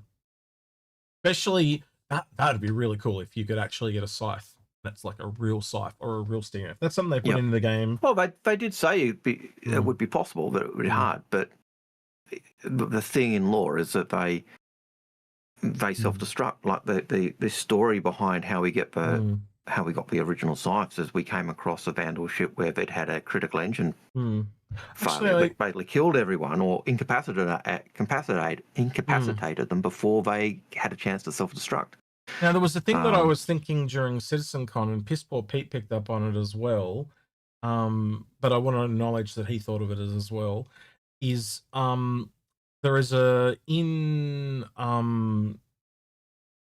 Pyro right now, there's a Polaris docked at the station there, right? We know that when you have your fight with Amelia Boyd that she's on a Polaris, but also at CitizenCon they showed a Polaris going to one of the stations there. So I think that is like a before and after of your fight with Amelia Boyd, and she runs off to Nyx. I think that's going to be the storyline. Literally takes us into Nyx. Oh yeah, they pretty much said that. They said with the Frontier Fighters story concluding, Nyx is going to become important. I mean, I don't know what else that could possibly mean. Well, I think it implies Amelia Boyd is actually like one of, what do they call them? The Blade people, the something Blade, the people that are getting the stuff off the Vandal. It'd be really funny if she's like a genetically modified Vandal or something like that. It'd be really funny. Like you know how with the cloning tech they cloned her into a human body or something like that. It'd be really funny. That's something I'd love to see. Like she's not actually human, or she's not actually even a part of the Frontier Fighters. She's someone that's like a spy that's worked their way up, and it's all And bullshit. it's corrupted them and taken them over and doing the Vandals work for them. Yeah. Or she, and all these people. Or as I said, she could even be Vandal herself. That'd be really cool. And she's just been manipulating all the humans. Yeah, Shattered Blade. Thank you. Like 5 people in chat said. Yeah, thank you. I couldn't remember what it was called, but I think that's going to be the new faction. Is the Shattered Blade, and I think the Shattered Blade is going to actually have ties to the Vandal. I think it's going to be, I don't know. We'll see. I don't know. I think we could speculate there on many different directions that's going to go, but I am interested to see the bigger connotations there. Indeed. Our question from Wolfsense. Besides Dupree, where else can you get the new Palatine armor? You meant to get it at any of the distribution centers. So there are ones on every planet except Horizon, I believe, and ArcCorp because of their tech. So you'd be looking at Microtech and Hurston. I know there's some Grey Cat Industrial ones, some Cryastro ones. I will say this: storms suck for finding boxes. I'm just walking around and there's just storm everywhere, and then I can't even see the AI that is shooting at me because of the storm is so thick. I thought you were talking about the tank. I was like, how on earth is the box? Is the storm tank going to find a box? I was like, gameplay. When you're driving a storm tank, you can't see. Yeah, peak gameplay, like just stumbling around in the storm trying to find these boxes. Like, whose idea was that? Let's send them on an Orienteerian mission. That'll be fun, they said. No one ever. One name. One name. Blame we know who to blame. Elliot. Yep, that's it. We know who to blame. Yep. Elliot. Yep. But it was good. It was kind of cool to send people to the distribution center, but like put it inside for crying out loud. Like, because apparently the drop rates outside are way better than the ones inside. But the problem is when you're outside, there's all the storms. So you just get. I have to say that doing anything outside during those rainstorms on Hurston is awful. Like it's straight up bad. And what do you get from us testing the distribution centers? Are you trying to send us there because you're about to add something to it? Because there's nothing there right now. Why isn't it in the new area? Why isn't, because it's just weird, and just because I don't know. There's something there. Maybe it'll come in later. Maybe there's some kind of distribution thing with Nix that I'm not seeing. But as far as I'm aware, there's no distribution centers in Nix. Have you guys? Can you see them being distribution centers in the asteroids or anything they've done? No, I don't see it. So I don't know. There's some kind of disconnect there. Something's not adding up. Ross Stan, thank you for the subscription at Tier 1 on Twitch. Appreciate it. I'm pretty sure Paul was talking about this, saying that the current lore in Nix is problematic because they have like a really nice planet, minus the swamps. But instead, all of the people of Nix decided that they wanted to live on an asteroid, which is probably the worst place possible to live. Well, that's the lore thing, isn't it? So that's what he's talking about. Because back when the lore came out, there was only one landing zone, and the planets were all just rocky outcrops. They made we're like hell. They made a lot of the planets initially not want to be on because they didn't have the planetary tech. Yeah. The impression I got as well is in lore, the planets were all basically mined the crap. They'd been mined, stripped bare basically. So there was nothing of value on them. They'd been irradiated, wiped out, cleared of anything of value. And originally the companies had left, and then these political dissidents had come in and retook over the base because that was the best. The other way to look at this, Algared, from a different point of view, and I can't believe Paul wouldn't have thought of this. It surprises me with Paul's insight. He hasn't thought of something like this. So I look at that. I mean, maybe it wasn't Paul, so I don't want to. All right, well, regardless, the person you were talking about, the fictional person you were talking about, is if you take that planet of Nix 1, and that's the one that's the only one they've talked about that's kind of got like easiness to live on it. It's giant swampland. There's not a single creature on there yet. Now, wherever there's water on Earth, there's a shit ton of life, right? Now, I have to assume my first thought was to like anacondas and the water Valakar, or the, what do you call it, the Yamundi. like baby immundies just like all over that place. And can you imagine trying to swim as Valaka?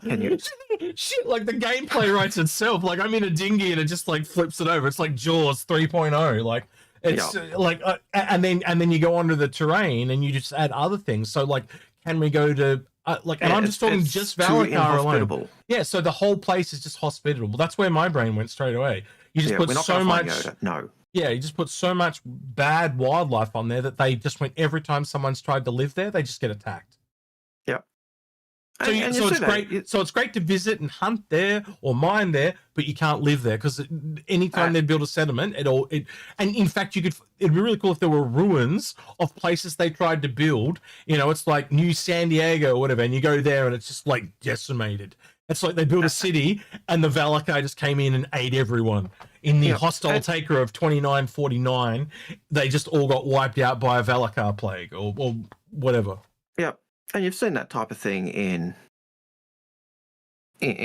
fantasy games and fantasy lore as well. So settlements have tried to be strike, even early settlement of America.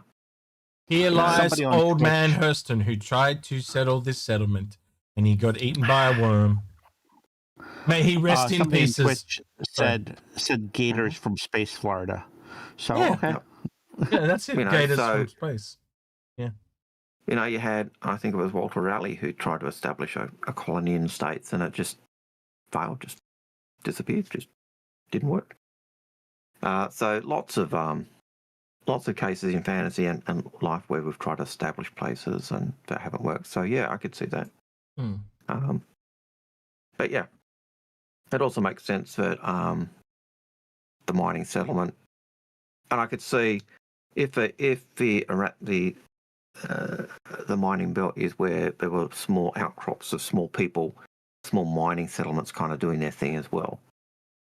If you're trying to set up a government place, you go to where the people are, so you can actually, and you set yourself up. Okay, that's fair. Yeah. You know, so you've got people already in that region, so you set up and you start to provide the services for the whole lot and kind of bring everyone into that, rather than just having these squatter type subsistence mining places in the belt. So I could think of reasons, but is that what they've done? And somebody on Twitch said that the work was on the asteroid, so that's where people are. Which okay, that makes sense. Yeah. You know, we know the asteroids have got, you know, small outposts and small mining operations there, so it makes sense. And you've got the old larger place, but with abandoned. On Twitch said, or Toron on Twitch said, the big Vandal ship they've shown might be boardable, so they could need Vandal troopers for that. Yes, I think initially though it's kind of going to be like, when the Idris first came in the game, you couldn't get on it, Algared. I think it'll be the same as that. So it's literally just a ship you can take down. But I do think in time, yes, it will be boardable. I just don't think on this initial implementation. I think if you're going to start with what we have in game, Algared, do you think that that is just an alien representation of an Idris, and they essentially just rejig the AI to be a bit more alien? It's like the Javelin. You know, I'm going to say I don't think you can have enough people in that zone to be able to successfully take a Mauler down. Oh, I think you were wrong there, because they've got those massive fleet battles coming. That's literally what they were showing off at the time. And they showed like Idris's, a Polaris, and multiple other fighters going in. So this is like literally like fleet maneuvers. Like you take a whole org to take out the Mangler. It's a level up beyond. I even think it's bigger than just the org, because I remember Chris talking about missions and the way in which he liked the way Guild Wars 2 did their bosses, where the boss would turn up and it would just be telegraphed to everyone on the world, and everyone would go and fight the boss. Yep. It's not just your org. Unlike a world boss or a world event. Yeah. And at that world event, everyone the fleet's turned up. Everyone now zero in and take it out. It's not just your org. And if you turn up for that, then you're a part of the loot pool, and you get to roll on it or something like that. Yeah, they'll have to do something like that, because there's no way you're gonna, if you turn up and you don't get loot because someone else just yoinked it. Yeah. People are gonna be pissed. So they're gonna have to figure out a way. People are going to be, that person's then going to turn into a cloud of dust, because they'll be. Yeah, it'll probably be something that the rewards are actually given out by the person that gave the mission. So you got to go back to the place and see. So they'll work something. And I've done that in other games. You know, that's nothing. It's nothing beyond the pale. No, nothing too drastic. So yeah.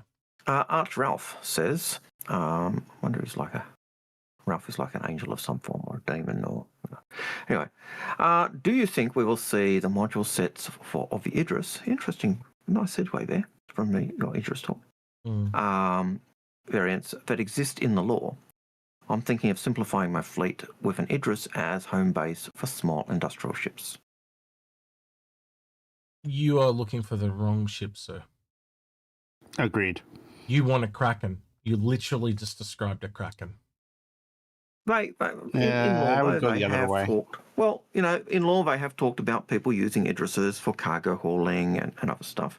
But when he said a ship for small, he literally said small industrial ships. Yeah. It would be far better to get a Kraken than an Idris, in my personal opinion. I think a Kraken would be valid, but if you've got an Idris, or you like an Idris, I could see an Idris working. But do you see it working as well as a Kraken? But I was about to say, but as you said, a Kraken would probably do better. That was what I was implying. I wasn't implying an Idris was not possible. I was saying you were just saying better. Better. Yep. The more and the reason we say that is because the Kraken basically is an industry ship. Mm-hmm. Would be how I'd see it. So I would go the other direction with it. If you're looking for a base for small industrial ships, I think the Liberator. I think the Liberator is your. Remind me what ships fit on the industrial ships that fit on the Liberator? Small industrial ships, and they are the Prospector. Nope. Okay. I think you'll be surprised by the size of it. I'll go double check, but I don't think it fits on that pad. I'll go double check, but I think you're wrong. I think it's the it might be the Prospector. I could be wrong actually, but you're only going to get the real small ones like the Golem and stuff like that, because it's literally 2 fighter-sized pads. It's a small. For example, you're not meant to be able to, like, you can physically land them. Like, I know you can land, like, you could physically fit a Vulture, but a Vulture is technically by 2 meters a medium. So not as many small ships as you think. A Fortune. Someone is saying in chat. Yeah, a Fortune, a Prospector.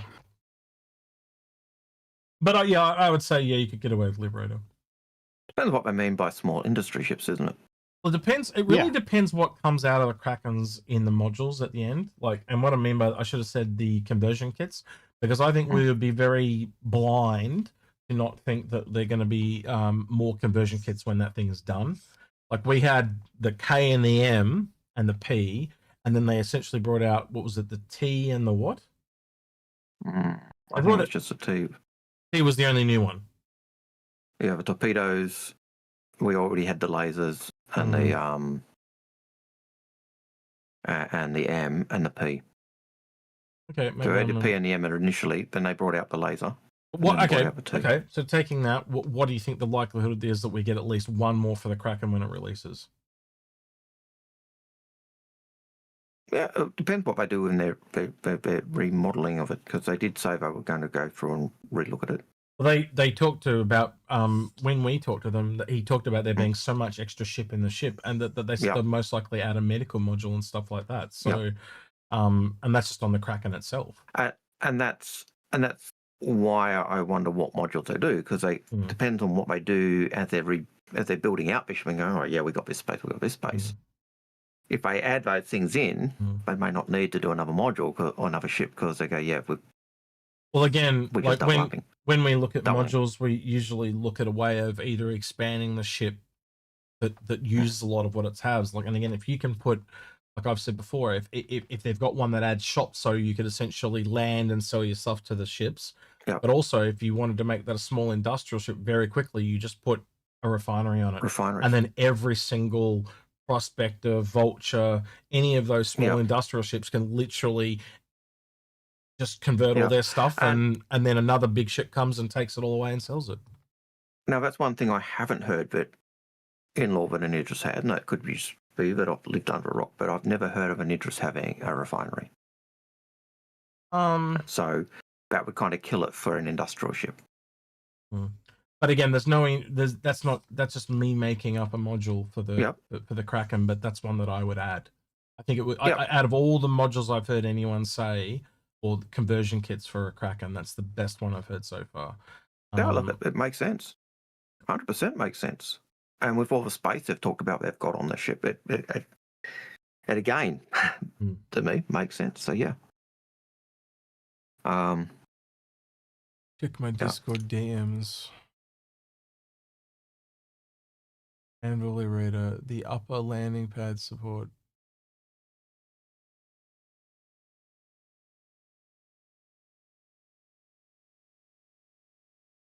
Yep. Okay. I'll have to recheck it again. But Easy is saying it fits the Prospector. But yeah, it's been a hot minute. I do know the one at the front is again, see, it's the terminology, because they're in that thing they're using the extra small. Extra small is technically a snub now. So you've got, that's why I moved to using the S1, S2. It's technically two S2s and one S1. I am a little tired, but yeah, I do think, yeah. All right, so it does hold Prospectors. Fully noted. Right. Okay. On the Liberator. Sorry. How will land claims work? You put a stick in the ground. Yep. Talk about you put a beacon in the ground and then you race back to the land claims office and hand it in. And if you're in unlawful systems, you don't even need one. Yep. And if you're in an unlawful system, you don't need it. So that's an insult. What are your guesses for the ships of the IAE? I think we already talked about that. Yes. Jabberwocky says, do you think the Apollo will fit in the Endeavour hangar? Yes, they've said it will. I was saying I can't recall 100%, but I thought they had said that it will, so I'll just go with that. So again, that's even more reason for the Endeavour to grow. Oh my god. It's going to really grow now. Yep.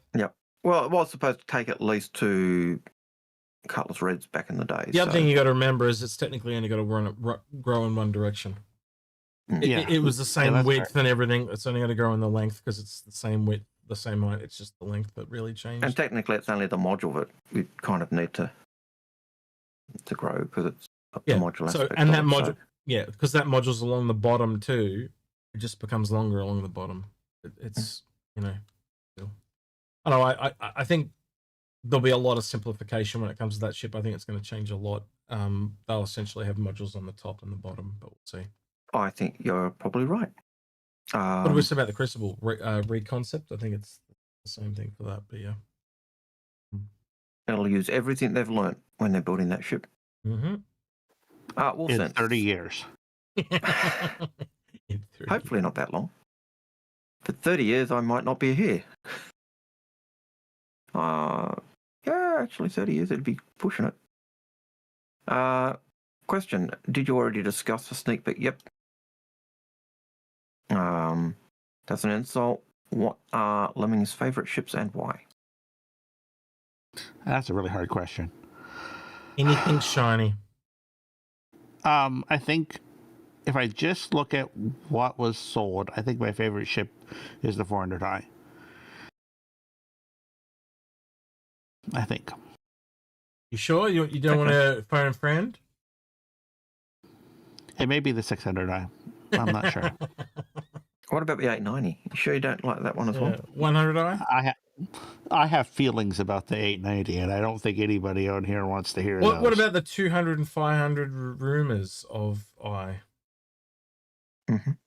I would love a 500i. Whatever that is, I would buy it. I don't care how much it is. I would buy it. Your turn for a cast, Algared. Come on. Let's just keep pushing him while we're here for like the next hour. Well, I've pushed in the 890. Okay, but 100i. What about the 100i? No.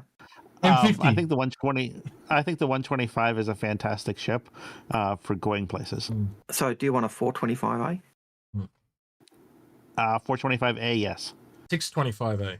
Or 635C. Oh Nope. yeah, Nope, not needed. 635C There's a law would actually reason make there. sense. Yeah, it would. Because it's law. Hmm. Because the 600I was originally a freighter built to deal with the Empire's dearth of freighters. And when the 600i gets reworked, it's going to have about as much cargo, if not more, than the Asgard has, because the Asgard and the 600i fit the same size ship. How Look, giddy? I think How giddy do you get when you realize that Graves Market is going to cross an Origin ship with a Drake ship eventually? I will vomit everywhere. how disappointed are you that you know they're gonna like it's suchly gonna be a thing. Like I can't wait. It's gonna be mad. Like an M50 crossed with like a Buccaneer or something. It'll be like crazy. But yeah, I'm looking forward to it. Sorry, I could go ahead. No, but do it with a steel, just to troll me. Ooh, yes. The steel and a 400i combination. Yeah. Just to make us all vomit. So how disappointed are you that the 600i rework will come out after the Endeavour? Yeah, I know. Yes, I know. Anyway, Scorpio King 3643 says back. Okay, my screen just did funny things, or Discord did funny things. It says but that Scorpion King 3643 says, what do you think the changes on the Aurora will be? Allow it to fit the components in it. That's probably it. Has our video on the Aurora been released yet? Or did we end up saying we're not doing it? It's been out for about a month now. There you go. Go back and watch our video on the Aurora. See if I can open it here real quick. Since I think we basically talked about those problems that the Aurora has and possible changes that it has. Yeah, we delayed it for about a month and then released it like a week before those changes came out. It made us look like savants, but it wasn't intentional. It just happened to work out really, really well when we released it. So we basically did a deep dive on August, I think all the information we had on it. August 17th. Wow, longer than I thought. Wait, where the hell is it? I had it there and then I lost it. Yeah, August 12th came out. I'm gonna bring this over. As that loads. Are you gonna get a DMCA strike for showing your own video? I'm gonna put a complaint in. Those bastards. Yeah. And hi, SA. Good to see you. Yeah, good to see you. So hope you're doing well, mate. Look, I can do this now. I don't even have to reach over. I can just use my stick and there we go. Yeah, we know it doesn't look like an Aurora. Yeah. But that's our Aurora video. I had to make a thumbnail, and there's not a lot of good photos of the Aurora. I'm going to be honest; they're all very, very, very old, and were very out of date, and I just couldn't find anything that I liked. So, went and AI generated something. So, yeah. Yep. Right. We got 2 minutes left, Algared, and I don't think we can answer other questions. And this is a ton of questions. Now, I deliberately left this to let you do this way because I wanted to say we would have got through them all, but you read all of last week's questions first. Yeah. That's okay. You should have read last week's questions last. No, because then we've never got to them. That's the whole point. Do we want to speed answer questions? Yeah, you read them, Lemmy. You're reading, we're answering. Go. Okay. Mr. Stunner, a Vanguard line fixed with weapon changes or increasing, feeling like a Mark II version will be necessary. Normal guns on the exterior of the ship instead of on the nose. Yep, sounds good. Agreed. Which ship do you think will get a price adjustment when they go on sale at IAE? Reclaimer. Yep, that's from Citizen Ninja. Yep. And I do say Reclaimer. I think Citizen Ninja Hall B. I don't think that's safe. True. Do you know Do you know when the Hull Hull B B is gonna started want work? Any chance of it this year? How much can they recycle from the Hull A?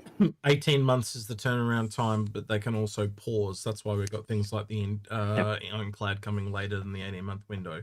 But yeah, 18 months from when they announced it went into production. Yep. It's So 18 months production when was time. that? About halfway through this year they announced that? September? When was it? Yeah, I think so. About that, yep. So I'd probably say not next AIE, but the one after, somewhere in that ballpark. Yep. No, that sounds about right. That's an asked. Algared, are you going to enter atmosphere in February?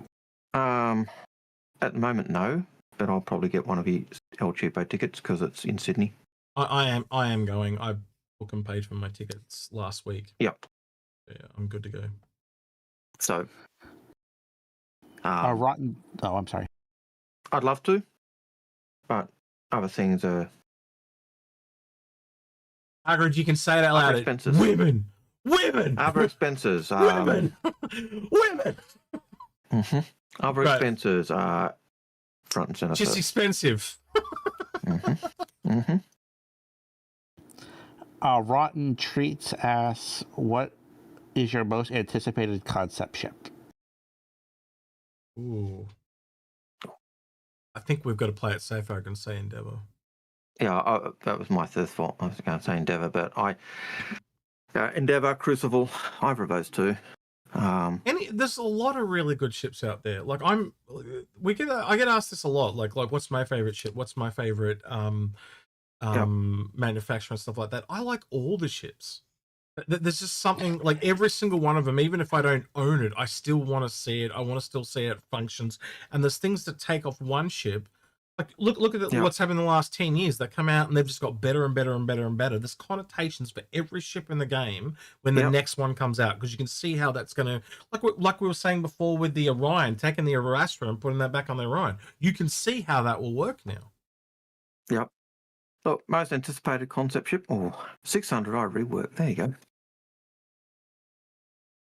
I work with crazy people. Confirmed. Right. Let's move on. Yeah, I'm going to say 600i. Yeah. What are your opinions on this statement? I want to play the best damn space sim ever, not this mediocre FPS looter shooter, failed COD like crate looter shooter. I don't even know. I think yes. Cup full horse. Cup full horse. There's just not enough content in it right now. And again, when John Crew says an expansive year, I have to assume he means gameplay. Agreed. Because if it is, because do you know what my biggest fear about Nyx is? It's just more of Pyro, or it's more of Stan. Like, what's that going to do? Nothing. Yep. We need gameplay. It's going to allow Stanton to more assume its actual id role, because right now Stanton is like medium sec. So we really need to bring in those different security levels, and I hope that's what I hope we start to see. So more lawlessness in Pyro. Well, there's more lawlessness in Stanton than there is Pyro right now. Exactly. And I'd have to say I hope that when Nyx comes in, because Nyx and Pyro are quite large compared to Stanton, because Stanton is teeny weeny. You'd have to hope the scanning comes in. Yep. And when scanning comes in, that changes the ball game. And then with engineering coming in as well, again, that changes the ball game. So, next. Sir Tempest, will we be able to sell ships back to vendors, and if so, when might that happen? I'll just take this one. Oh, when it's ready, and probably. Yep. Eventually, but not yet. It'll probably be at a reduced cost, though, like most games, you'd have to assume, yeah. Oh, yeah, definitely. Oh, yeah. You'd probably be better to sell it onto a player to make more money, but that's how I would do it. As soon as you fly this ship off the lot, it loses 40% of its value. And I got a story, real life. I remember, I won't say who, but an auntie of mine essentially brought a car, and then her friends that weekend were going, oh, it's a shame we don't have a 4x4 so we can take it camping this weekend or whatever. And she took it back and sold it and then got a 4x4. And she literally like she'd only had the car like not even 48 hours and she lost like 15 grand. Like half the value of the car just gone. Everyone thought she was insane to do that, but she did. And I'm talking back back in the 90s, right? So this is, you know, that amount of money was a lot of money back then. Yep. I have no idea what this person's name is, but Donnie. Will this? This is Donnie. Donnie. Yeah, it's called Donnie. Okay, Donnie. Yeah. Will this be the first IAE? Be the first one without a hollow room? For concept ships. No, they'd still have the hollow room for ships that are being worked on. I'd assume the hollow room will only kind of disappear once they've done every single concept ship. I think that would have to be the case from you. No, Yeah. I think it's going to morph into unnamed concepts. Oh, so like that becomes the silhouette video. Yeah. Oh yeah, Exactly. Yeah, maybe I could give you that too. The upcoming ships. Work. Yeah, that'd be nice. That'd be nice. Yep. The coming ships for the new year. Boom, boom, boom, boom, boom. Exactly. Yep. That'd be kind of cool. They're not doing a concept sale. Mm-hmm. They're just like teasing them with a 3D image. But it's not as if that's pure hopium. So yeah. Well, to say they're not doing concepts anymore is a load of BS because every ship will be concepted. Every idea they have will be sent out to artists or concept what they mean back and do all the other stuff. It's no just more, we don't get it. Yeah, no more concept sales. Yeah. They never said no more concept ships. No, they said I know. more concept sales. Yeah. So I've got no issues with seeing that. So yeah, the curtain, the concept room still works. Next question. Display Info asks, do you think that SIG will let us strip? Oh wait, or fly the Vandal ships in next? I think we already talked about. I think you're playing the wrong. I think you're playing the wrong game if you want to strip off in game. That's a weird question. Mm-hmm. It is. Yeah. He's got a Vandal fetish, obviously. Strip or fly Vandal ships in Nyx. I have a really sneaking suspicion that there will be some Grey Cat Vandal hybrid things in the future. You mean in the future? I think Grey Cats, once they kind of release the ships that we know about, and there's 3 potential ships that we know about from Squadron 42 that are grey market ships, I think that'll probably be on a hiatus for a couple of years until they come back around and make another one. And I think that's just generally because of what they're working on. Yeah. I actually think the opposite. I think it's going to be a lot of grey market ships next year because they're easy. Grey market ships, not very good. I could be wrong on that, yeah, because you can use them as onboarding tasks, but let's be honest, if they've been working this busily this year on Squadron 42, what the hell do you think they're going to be doing next year, Lemming, when it's actually coming out, bro? Yeah, no. They're not going to be making new ships or any new stuff. They're going to be flipping like crazy. They'd be doubling down, bro. So that's why I said 2 years. Squadron, right? Yeah, well, not flipping. They'll just be bringing the stuff. Yeah, but they're taking what they already have and releasing it, right? They're not going to make a new ship. No. Right? Okay, yeah. I think maybe the one exception is something like the Flappy Bird, right? But they needed the gameplay for that. If it's something that they needed the gameplay for and they can bring it under that brand, absolutely, I'm with you. But there won't be as many new ones of it, is what I'm trying to imply. It's not like they, like I word this. There's not really a need for those combined ships as much as there is something new at the moment. You've kind of got to make more new ones before you can start putting the old ones in place. Okay, that's fair. I just think any ship that's in Squadron that they don't want to keep hidden will be brought out in the next year and sold. Yeah. But then beyond that, that's what I was saying. Like, beyond that. They'll come back later and do it. The only exception I think we've seen to that at the moment is the Flappy Bird, where it looks like it could be a Greys. But we'll see. I won't rule anything out. I do like the idea of a Flappy Bird being a Greys. It does make a lot of sense. Agreed. Okay. Hook asks, and I don't know what this means, how many game profiles do you have and why? Game profiles. Yeah. Counts. If you want to ask that a different way, Hook, we can answer it. But next, You need context for that one. I don't know what he means by that. What? How Sir many? Tempest. How many game accounts do you have? I don't know what he means by that. Yeah, sorry. Yeah. Anyway, I'll make sure to put it in a question so that I can see it and we can talk about it. Yep. Sir Tempest, sounds like you're saying that solo gameplay won't exist in 1.0, or am I misunderstanding? I think this was me that said it, so I'll take this one. I wasn't saying that solo gameplay won't exist in 1.0. What I will say is there's not going to be much of it, and you're not going to be able to do even as much as you do now solo. That you're going to need friends. Really, really simple way of putting it is look at things like the Golem and the Prospector, what that can do as opposed to the Mole, the Arastra, and the Orion, all quantity based. Yep. And you're going to make more money by working together. Because like in WoW, and that's why I use WoW. If you're playing on your own, it's easy because it's just you and you know what you're doing. As soon as you go into that dungeon run with 3 or 4 other people in your party, the teamwork is harder because you've got to communicate. You've got to all get on the same page, so it makes it more difficult. But then you get bigger rewards. It's like Baldur's Gate 3. Yep. Risk versus rewards. It's like any MMO. Baldur's Gate 3, you play it by yourself. No problem with your NPCs, the party. Play it with a group of people, and you all go off on your separate ways, and you end up stuffing encounters because someone will trigger it, and then everyone gets gangbanged.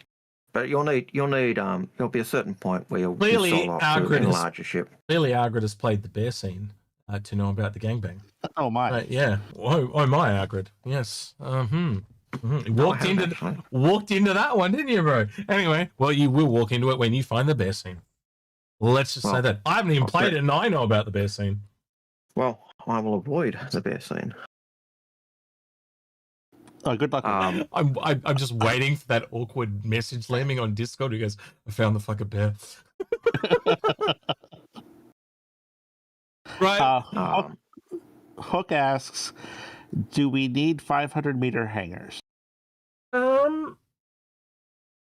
No, because I think the ships that are really too big for those hangars, they're like, it's clear disadvantages that they can't be unspawned, but they've also talked about letting you unspawn them on stations now. So, well, you can unspawn them at stations when they're docked. You know what I mean, though. Like, like if someone else can see them, they won't unspawn essentially.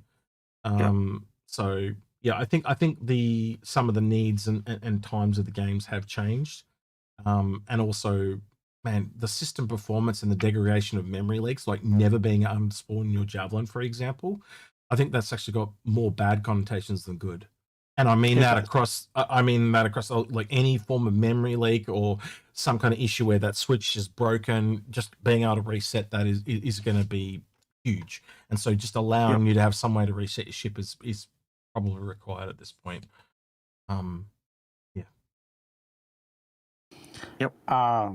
Old Man in Scene asks, Old Man in Scene 24. If you buy back with cash, can you gift your bought back pledge? Yes. That's it. And if you don't want to buy back, you've also got those 2 limited tokens they give. Well, 1 per quarter, and I think you get a second one if you're concierge, don't you? Is that how it works? Yeah. Matt P. Credits for. Yes. Matt P.S. Have any price increases been announced ahead of IAE? None of it I'm aware of. Don't tend to announce them too much anymore. I think the last announcement we got was the whole C. That was the last one. Which was a weird announcement, but it was weird, and it was like 6 months before they said this will be the last time you can purchase it before it goes up. Well, they gave the Orion notification that the Orion was going up in price and didn't give us a chance to buy it. They were just like, Yeah, it's going up. So, who knows? And people complained about it. That's why they did the whole And I think that's why they give warning now. Yeah. So again, if the Reclaimer doesn't go up in price, then that makes me think more along the lines that it will be a cheaper salvager. If it does go in price, then we've got basically we've got rules for showing it going both ways, don't we? Because of past history. But I think they tend to learn from their mistakes more than make new ones. But yeah, indeed. They've also made. And our last question. I'll let you take this one. There. Our last question is from Phoebes8451. Mm. Do you guys think Vandal infantry weapons like the staves will become weapons we can use? My answer is I hope so. Yeah, I'd like to hope that they do make conversion things so eventually you can put them on some of your ships and stuff like that. That'd be kind of cool. Yeah, I reckon the infantry running around with a stave, would be awesome. Mm. I think it'd be awesome. At the same time, I hope they make it so that like you have to go somewhere and train for it. Mm. Yep. Because that's just gameplay. I think just even being able to capture one would be hard enough. Mm. But agreed. Not one that's not broken anyway. Right. Mm. All right. So, and that's it. We're done. So we got through them all. Only 15 minutes over. Only 15 minutes. Right. So I thought we would raid Bops today. Not this guy. Not this guy again. Oh, man. Because he's just started. And clearly you can tell he has only just got out of bed with that hat hair that he's got there. You can tell he's done this, and that's it. Yep, he's just brushed it out of his eyes. That's right. That's it. Yeah, he just gets up and goes, this boy.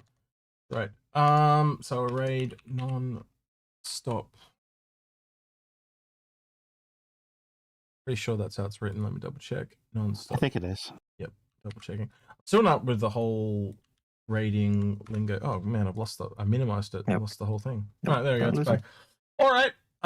So yeah, remember we will have actually I can show you this real quick. If you give me 2 seconds, I will go back. This is the video down here that where did we record it? This one. So we recorded this in August, but this is a video for the Perseus that will be coming out this weekend. So that is the video to look forward to. That's the thumbnail you'll be looking for, and that'll be out Monday in the up over and Tuesday in the down under. All right, what are we going to ask Bops? Who is this hairstylist? Yep. Why does the shift suck? Why does he comb his dog more than he combs his own head? Yeah. All right. Yeah. Let's do that. So Twitch, say goodbye to YouTube. YouTube, say goodbye to Twitch. We'll see you guys next week. Thanks for joining us. Hope you guys had a great time. Bye, Twitch people. Bye. And they're gone. Right. Let's turn this on and have a listen to Bob's. Amazing. Oh, I don't even have my quick fares going right now.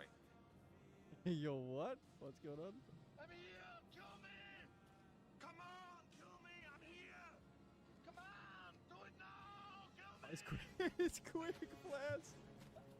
On raid. Inforunners just raided with 66 cuties. Well, if it isn't the coolest goddamn cats in town, all right? That's. And you tell everyone about it. Guys, it's raided, so I'm gonna yap at the guys who raided for 1 second. Inforunners, did somebody shout them out? Yes. Welcome. Guys, I know you already know this because I've done so many videos with them, and I'm always here yapping about them or their latest video or whatever, but Inforunners are the best. I have to run, bye. See you, Lemming. See you, Lemming. Take care, mate. Incredible YouTube content. They're great streamers on YouTube, and they stream on Twitch as well. To hit the little heart button and make sure you're following Inforunners. All right, I'm starting to blush. Everyone who's involved with Star Citizen. I know. Right. With that, with that, then we'll go back to here. Thank you for joining us this week. We hope you had a great time. We'll is there anything you want to add, Algared? I'm good to wrap up. Nope. Don't forget to like, subscribe, ring the notification bell, and thank you to everyone that went the extra mile on Patreon at the end of the video. With that, then he's been Old Man Hosting himself, Transparent Algared. He's been Execute, and we're out of here. Take care. See you, citizens.